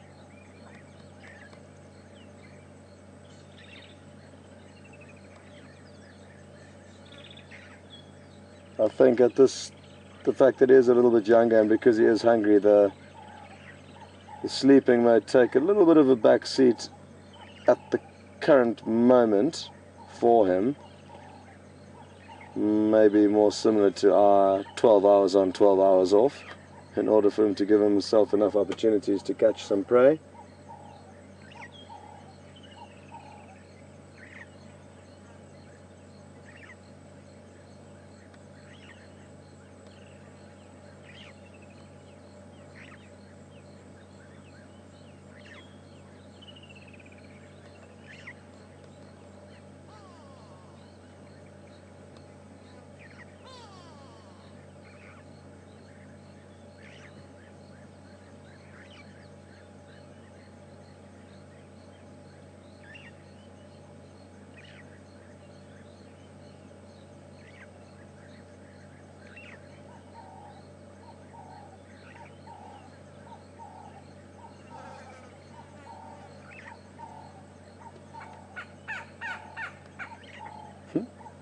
That's also a go-away bird. It's not doing its regular quack call, but that is another little melody that they know how to ring out.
Okay, Christina from Montana. Good afternoon and welcome. Christina has asked whether lions and leopards share territories or compete over territories, what the deal is with lions and leopards and their territories. And how it works, Christina, is that lions are the top of the food chain here. They really are the king of the beasts and all the predators. A lion is big enough and strong enough to kill any other predator in this ecosystem and in most African ecosystems. So lion will kill leopard, they will kill cheetah, they will kill hyena, and any predator, other predator that they can get their paws on, they will kill. And this is simply to eliminate competition, which does make sense. Now, because of this reason, that alone would indicate to you that they would not share territories happily. However, leopards do live within lions' territories, but they just have to avoid the lions at all costs. So they do share territories, but not on a kind of happy basis. It's the leopard shares the lion's territory with the lion, but it doesn't own its own territory, and the leopard knows that the lion will kill it if it does get a chance. So that is also the same for cheetah, and sadly cheetah are even below leopard in that leopard and lion typically will both overpower and kill cheetah when they get the opportunity to. Typically they don't feed on other predators that they kill, but that is not a hard and fast rule. I have seen images and heard stories of predators eating other predators, but it is not the norm. But that's a good question, Christina. But sadly it's quite harsh and brutal the way nature does look after everything out here, and the hierarchy and pecking order is that of lions being right at the top, and all other predators having to bend and weave accordingly to avoid coming into trouble with these lions.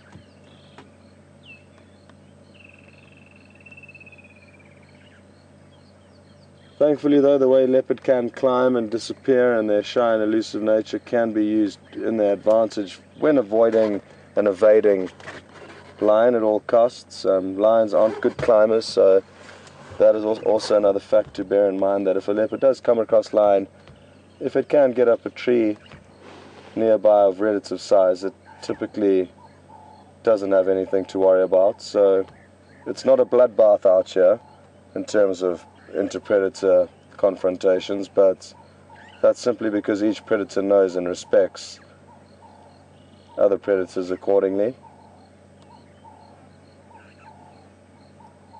But thanks, Christina, all the way from Montana. I hope you're enjoying your afternoon or morning or whatever the time is there, our afternoon that we're sharing with you.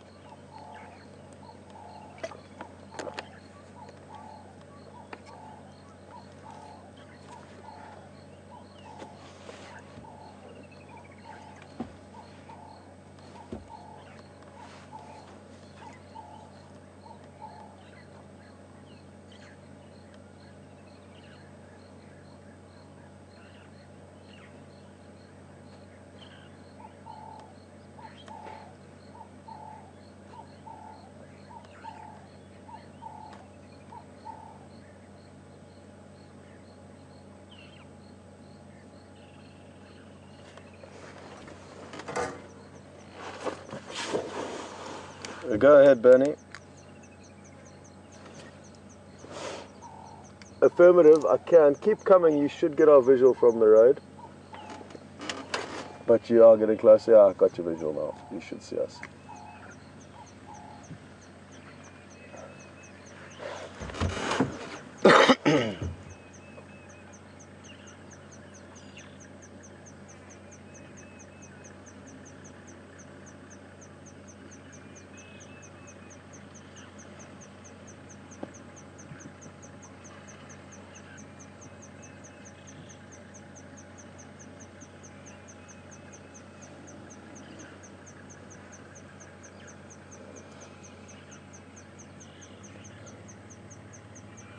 So Bernie, who we met a little bit earlier on another game viewer, has made his way around and is rejoining us here.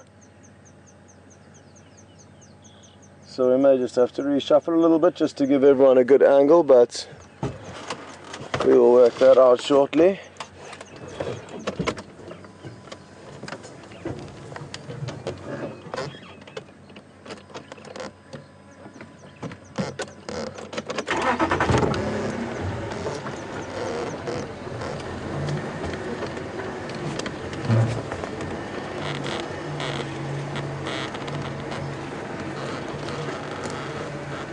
It will also be nice for us just to mix up the angle a little bit.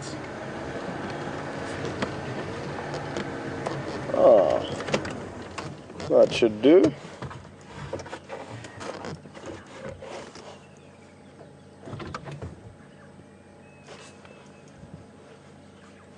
Go ahead.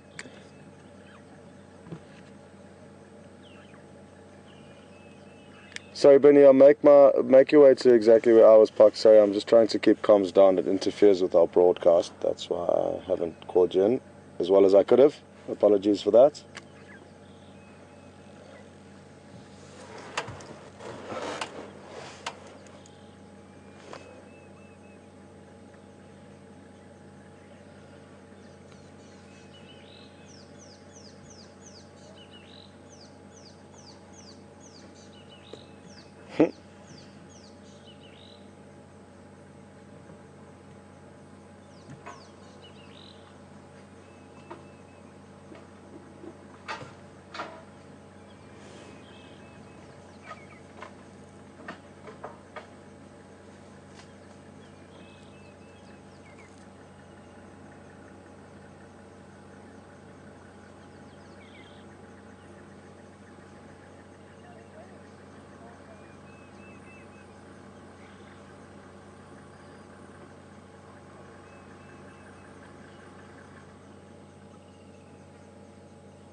So for any of you that have just joined us in the last 15 minutes, 20 minutes, we have been very fortunate this afternoon, and at about 10 to 4 our time, so 10 minutes before we were going to go live with the show, myself and Brian stumbled upon this beautiful creature that we're looking at now, and we have been with them consistently for the last 2 hours and 15 minutes.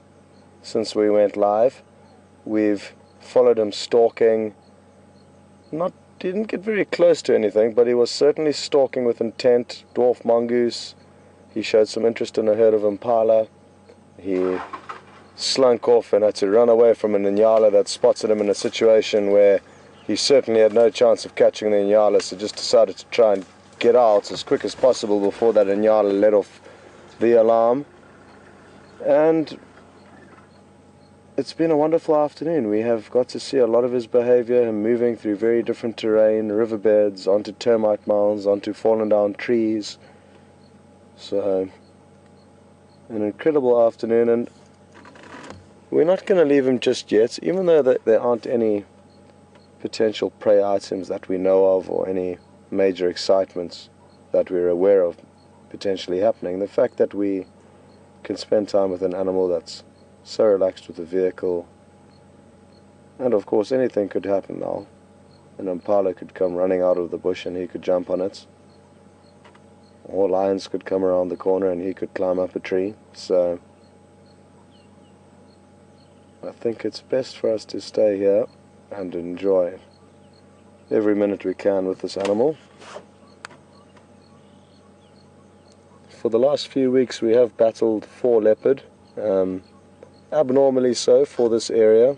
The Sabi Sands, where we found ourselves this afternoon, is an incredible leopard viewing destination, and typically the sightings are fairly common of them. But in the last few weeks we have been searching high and low and really battling to get sightings of them, so best we make the most of it while it's here.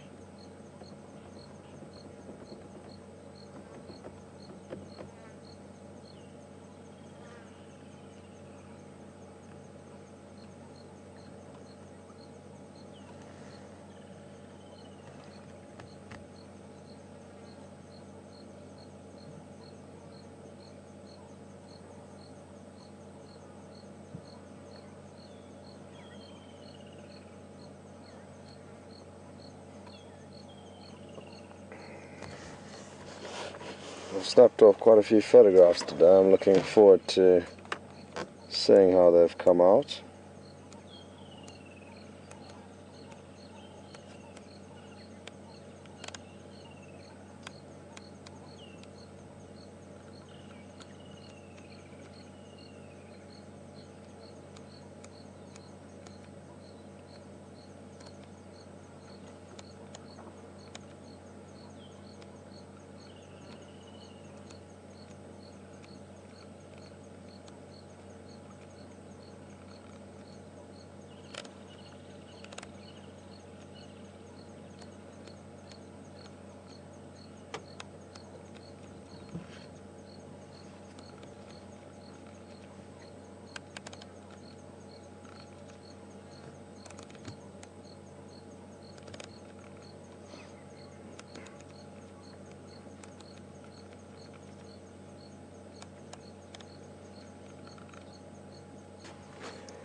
For you though, watching at the comfort of your own homes, it would be interesting to know what you may be snacking on or drinking on, depending on what the time zone is that you're in at the moment. But what a wonderful thought that there are people all over the world tuned in live, watching this exact same moment unfold together. It really is phenomenal how technology has brought us together and been able to share incredible experiences like this with you live. I'm still trying to wrap my head around it and look forward to see where the future goes with this. I mentioned the other day I'd really be interested in broadcasting live walking safaris. That would be something that I would thoroughly enjoy, and according to Mr. Wallington, the founder and brainchild of Wild Earth, he seems to think that technology is not too far away from us being able to walk and do more remote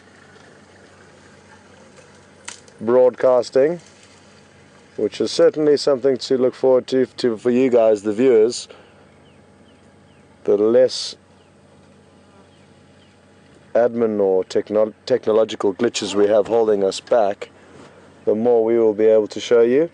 So things are definitely heading in the right direction, and look forward to see what other projects pop up in the next year or so.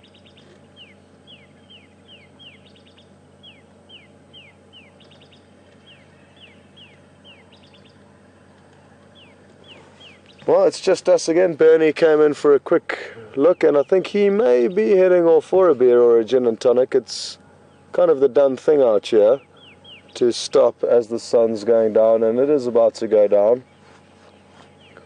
What we might do is reverse a little bit, keep an eye on the leopard, but try and find a higher view for you guys to see the sunset from. Cool. So that is what we'll do. We'll keep the leopard in view, but just try and head out a little bit, and that way let you see the sunset as well.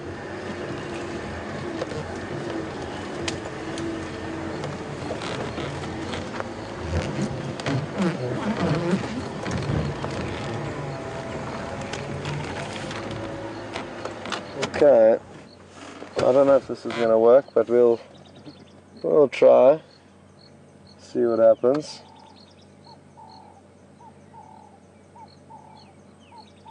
Maybe have a good shot here either. And if you just focus on the sunset for a while and not the leopard, or should we give the sunset some time for it to become? Well, before we know it, the sunset will be gone. It's difficult with where we are, folks, but we can. We'll just wait here for a few moments. The sun should start dipping down and the colors should become better for you guys.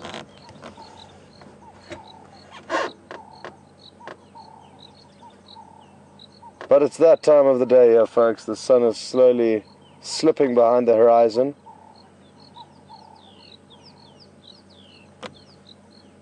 And it will be a beautiful sunset, but probably only in about 15 minutes or 20 minutes once the sun's actually dipped behind the horizon. Then we should get a beautiful array of oranges and pinks in the clouds, hopefully.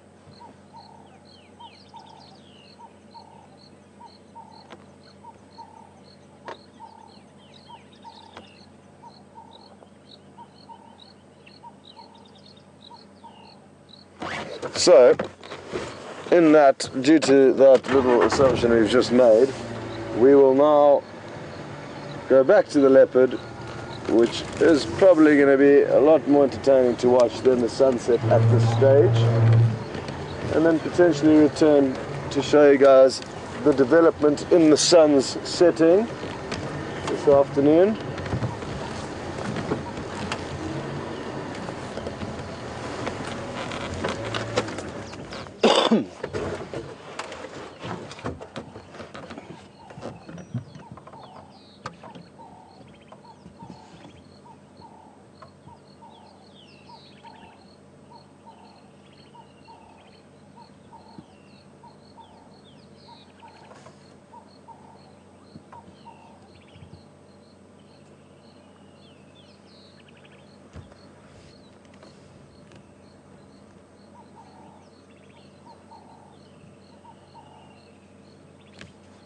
I wonder when last he ate, this chap, and what it was that he ate. Because since I've been here, which is since the 22nd of November, there has been no report of him being seen with a kill of any description. Now, I'm not saying he hasn't eaten in that long. He would probably not be alive if he hadn't eaten in that long. But what I am saying is that if he had made a kill of a decent size, it would have increased the chances of us finding him in time to see him actually feeding on it. So I'm guessing he has just been feeding on very small prey items, baby birds out of nests, dwarf mongoose, monitor lizards, squirrels. These smaller prey items tend to make up the diet for young leopard. But I could be wrong, he may have caught some impala. There are baby impala around at the moment, and they do provide a very good source of potential food for the leopard.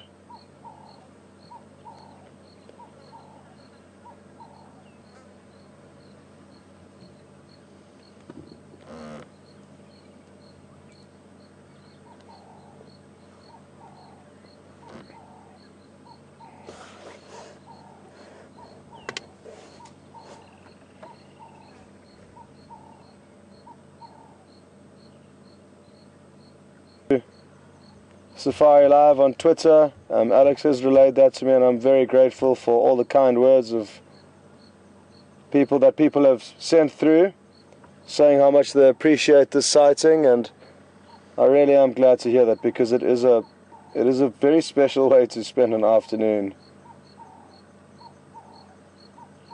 to get to see this animal doing its daily routine with very, very minimal impact. As you would have seen, it's as if we're not even here, and we've got an incredibly beautiful wild animal that Mark's had some luck on the resurrection of Djuma, the second vehicle, who, now Mark's had some bad luck. He broke down with Djuma yesterday afternoon at the start of the drive, and then managed to fix it. The fuel pump was dirty, so I took that off, cleaned it out. We do all of our own refueling, so that does increase the chances of a little bit of dirt getting into the engine. Now, he managed to fix that problem yesterday, but sadly today another problem occurred this afternoon with the mechanics of the vehicle. So with a bit of luck, he would have got it fixed this afternoon, but it is difficult. We are in quite a remote location, and you can't simply pop into the mechanic around the corner here. We need to get the mechanic to pop into us, which requires a little bit of planning.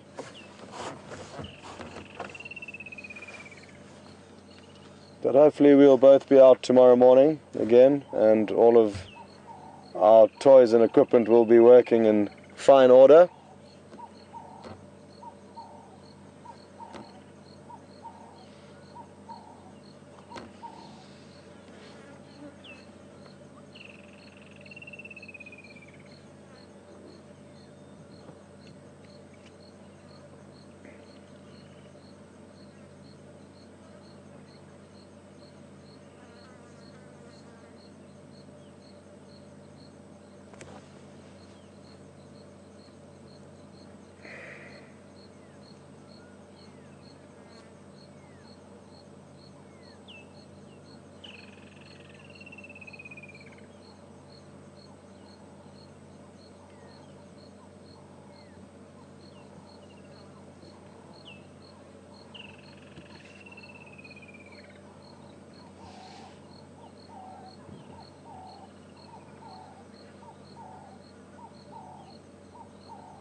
We've just got a question from Jules, one of our zoomies, who mans the webcams at various waterholes and different areas around the world. And Jules has asked, at what age would this individual and his brother, in all likelihood, Djuma, start mating for the first time? I would guess that around 6 to 7 years of age would be a realistic age by which stage they may have acquired their own territory, and therefore the females that go within their territory. So yeah, around 6 to 7 years of age, but a lot will depend on the individual and circumstances. But it'll still be another 4 or 5 years before these individuals get to mate. Now that would be in a typical scenario, but I can't stress enough how strange things do happen in nature, and as much as we like to try and understand and know that everything is precise and certain, it's not, and it's probably not unheard of for a 4-year-old male to have mated in the past, or even younger than that, but 6 to 7 years of age is the age that I've noticed male leopards in this area of the Sabi Sands becoming dominant. But good question, Jules, thank you for that, and thanks for all your work on the Zoomie cams.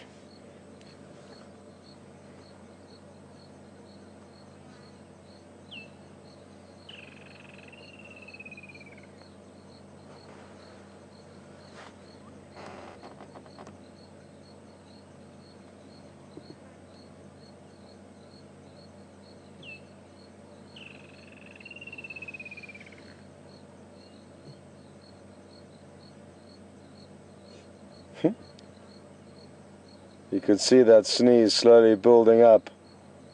Maybe he's got a little grass seed in his nose.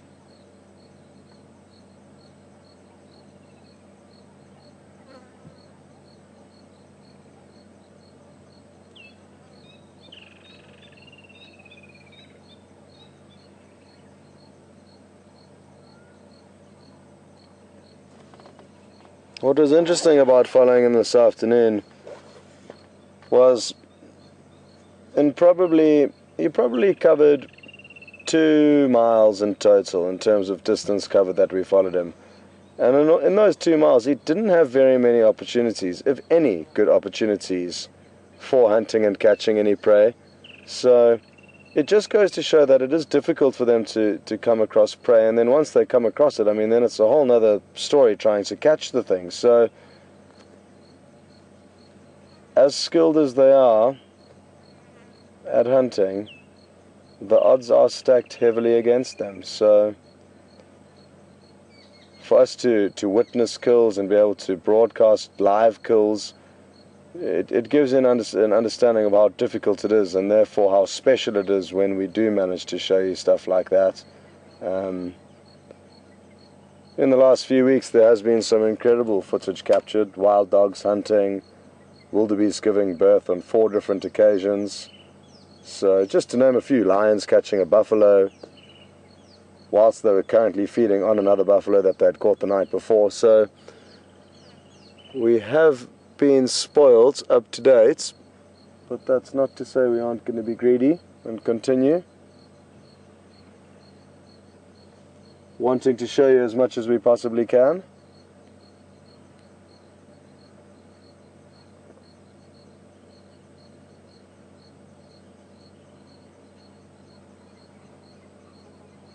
Hopefully if we ever end up in the Masai Mara in Kenya, that's a great place to broadcast live action from, because it's very open. So in terms of filming, your job is made a lot easier by the fact that you've got less obstructions to worry about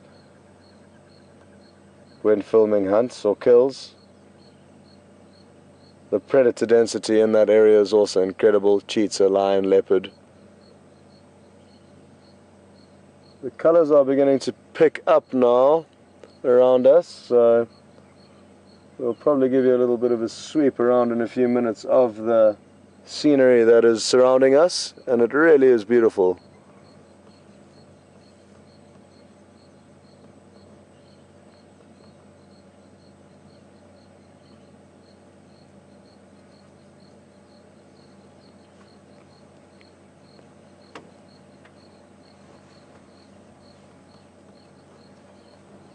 Some crazy purple clouds actually on the opposite side, on the eastern horizon, which is opposite to where the sun is set.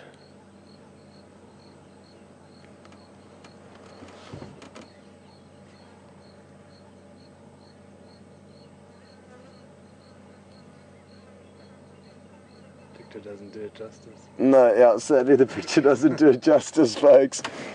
But those clouds in real life have got a very purple tinge and pink tinge. It's only going to get better as the minutes tick by.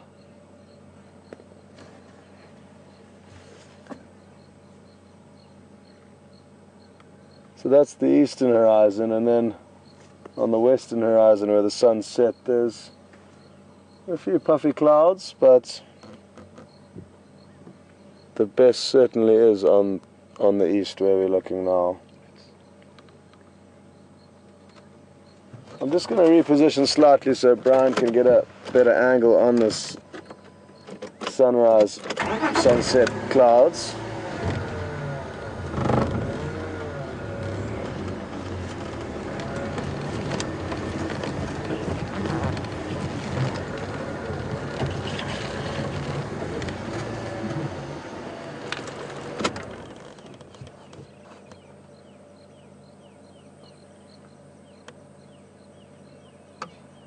Well, that gives you an idea, folks. It's not quite exactly the colors we're seeing, but not far off, and relatively clear skies, which we are thankful for,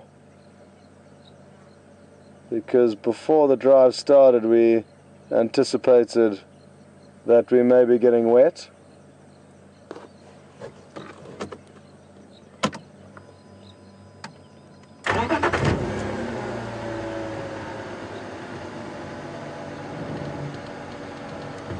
Oh, wonderful.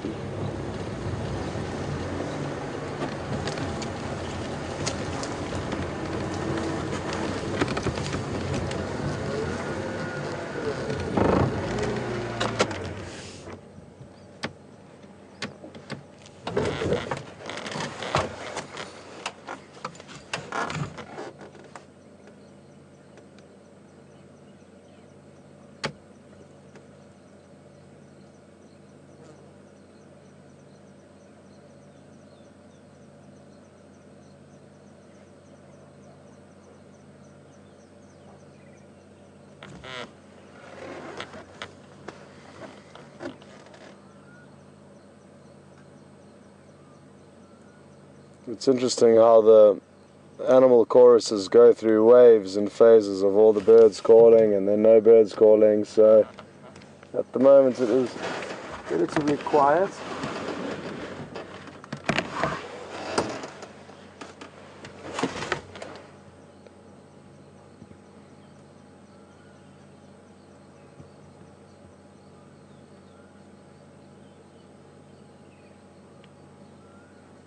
There's a black cuckoo calling in the different distance though.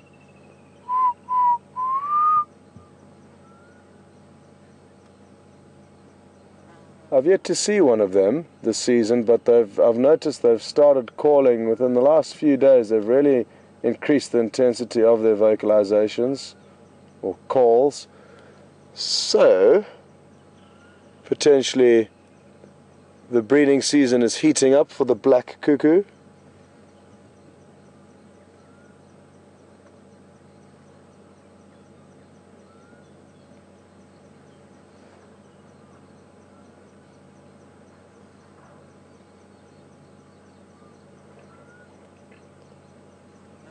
Well folks, we've got another tweet in from a fellow Wild Earth companion, and it's Nadav. Good afternoon, Nadav. Nadav spent a week with us. He is an 18-year-old who's developed an interesting app called Latest Sightings, and it allows people within the Kruger National Park to update people on sightings and therefore help one another, just as we do in these private reserves that surround the Kruger National Park. He's created this app that allows anybody who's in the Kruger National Park to update information and help one another to increase everyone's benefits of their stay there. So he spent the week with us doing some filming and seeing what it's like behind the scenes, and headed back to Johannesburg this morning. So he's already back there in Johannesburg watching this live, which is a scary thought considering he was just here this morning. But I'm glad you're watching, Nadav, and glad to hear you made it back home safely.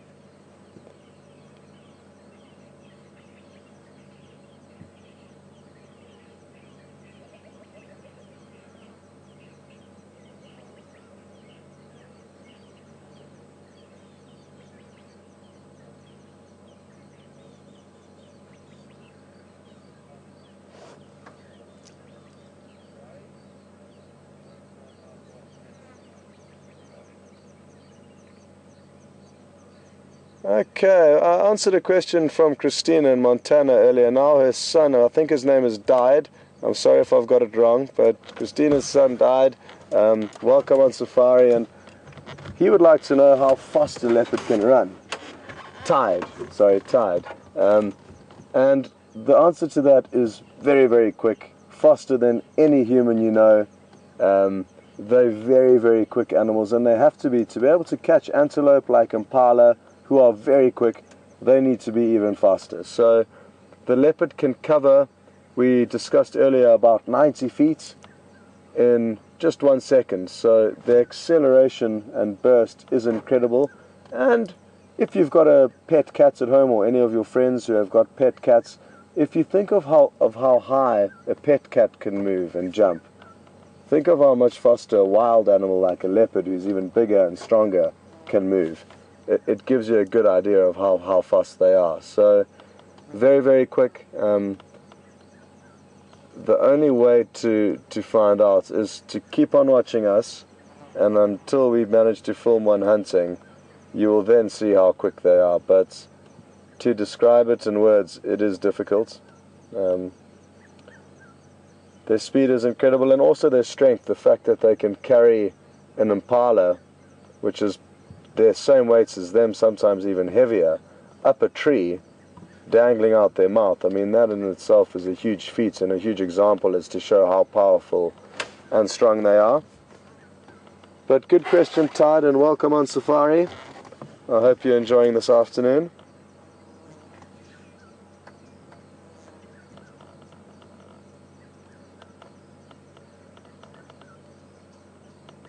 The clouds in the horizon are getting more beautiful as the minutes pass by. The ones on the eastern horizon have now run out of any ambient light, so they have gone dull, but now the western horizon is taking over, which is what we are looking at now.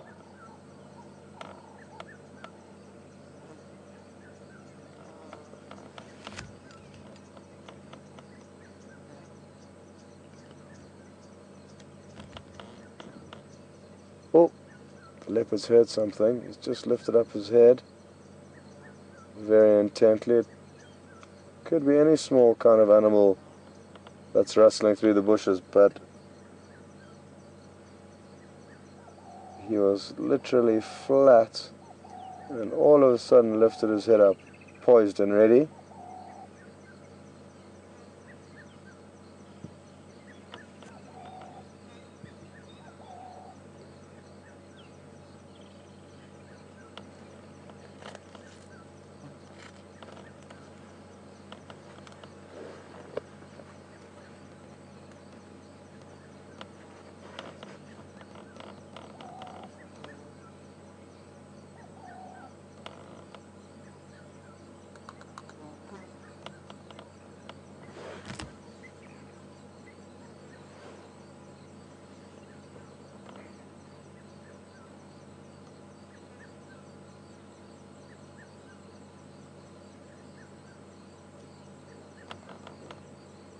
I wonder if he's going to get active for us in the last 15 minutes. Not easy to say. Judging by his behavior though, I'm not entirely convinced that he will get up and move for us. But hopefully he'll prove me wrong. Typically there'd be a lot more yawning and grooming just before they do start to get active. And we are not getting any of that from him, so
Brian's doing a great job here, folks, of showing you the full perspective of our view that we're thoroughly enjoying at the moment.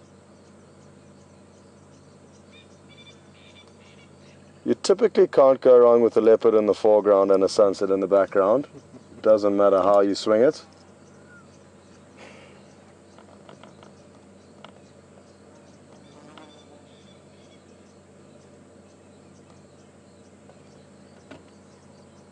Who knows where we would have ended up this afternoon had we have taken a different fork in the road earlier on.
Sighting.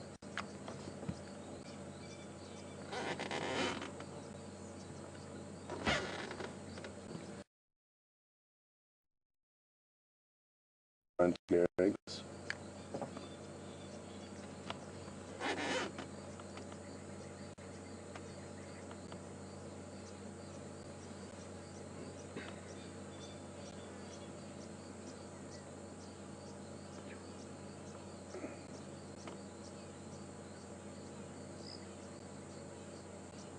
Well, for those of you who were on this morning's drive and were involved in the frustration of losing the leopard and losing signal and all of the rest, all the things that did go wrong, I'd like to think we made it up to you this afternoon with an incredible leopard sighting. And sadly Mark wasn't involved because he would have also loved to have shared this moment with you, but a few technical issues have caused him to be back at home this evening trying to fix old Jigger. We are planning on swapping between the two vehicles over the next few months because they do have slightly different benefits over one another. Zanella tends to have a broader reception strength than Jigger does, but it does vary and certain areas work and certain areas don't. But we will be chopping and changing between the two vehicles just to let you guys know that that is something to bear in mind, and that way we both get to experience the benefits of that each vehicle does have over the other. Performance perfectly today, I think. He started off with a bang and has slowly wound down until now with just a few minutes to go. He's really slowing things down to a snooze, basically.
The camouflage is scary in this shot, folks. It gives you a good idea of how easily they can blend into their surroundings.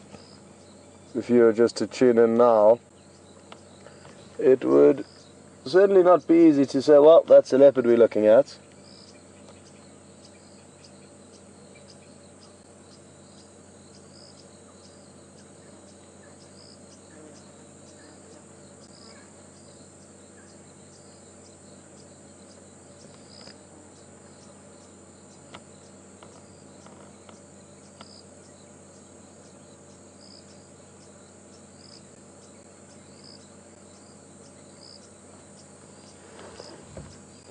Well, at least for tomorrow morning, we are going to know where to follow up on tracks of this animal. Very close. From here to our final control room is less than half a mile. So He is very close to where we start up our operations first thing in the morning.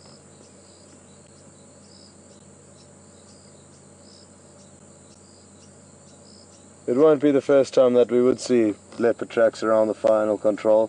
Most of the time we sadly don't manage to find them, and by spending time with him this afternoon, it would have been a good example for you to understand how difficult it is to track these animals. You saw the vegetation we traversed through.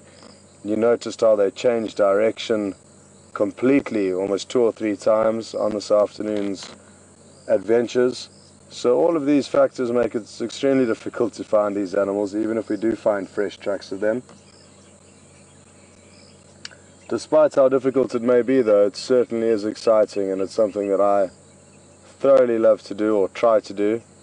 I've got a lot of work to do on the tracking skill, but slowly we'll get there.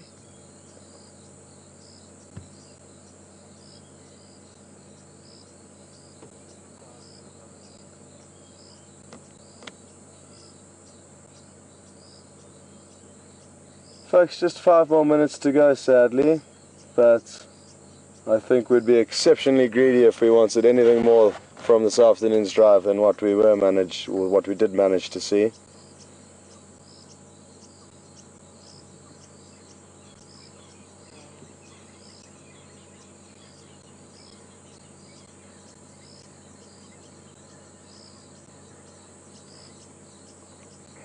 What I hope is that this young male does have a successful night out hunting. He does look extremely hungry. So hopefully next time we see him he has got a full belly or is busy in the process of acquiring some food. Either way, I'll be happy.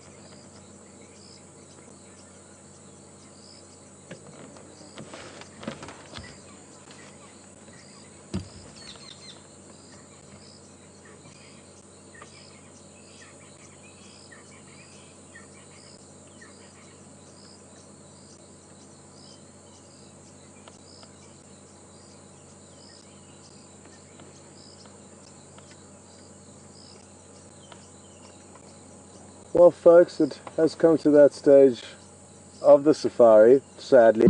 I've loved every second of it, and it's been a very special afternoon, probably my most memorable in terms of the leopard sighting, or definitely my most memorable.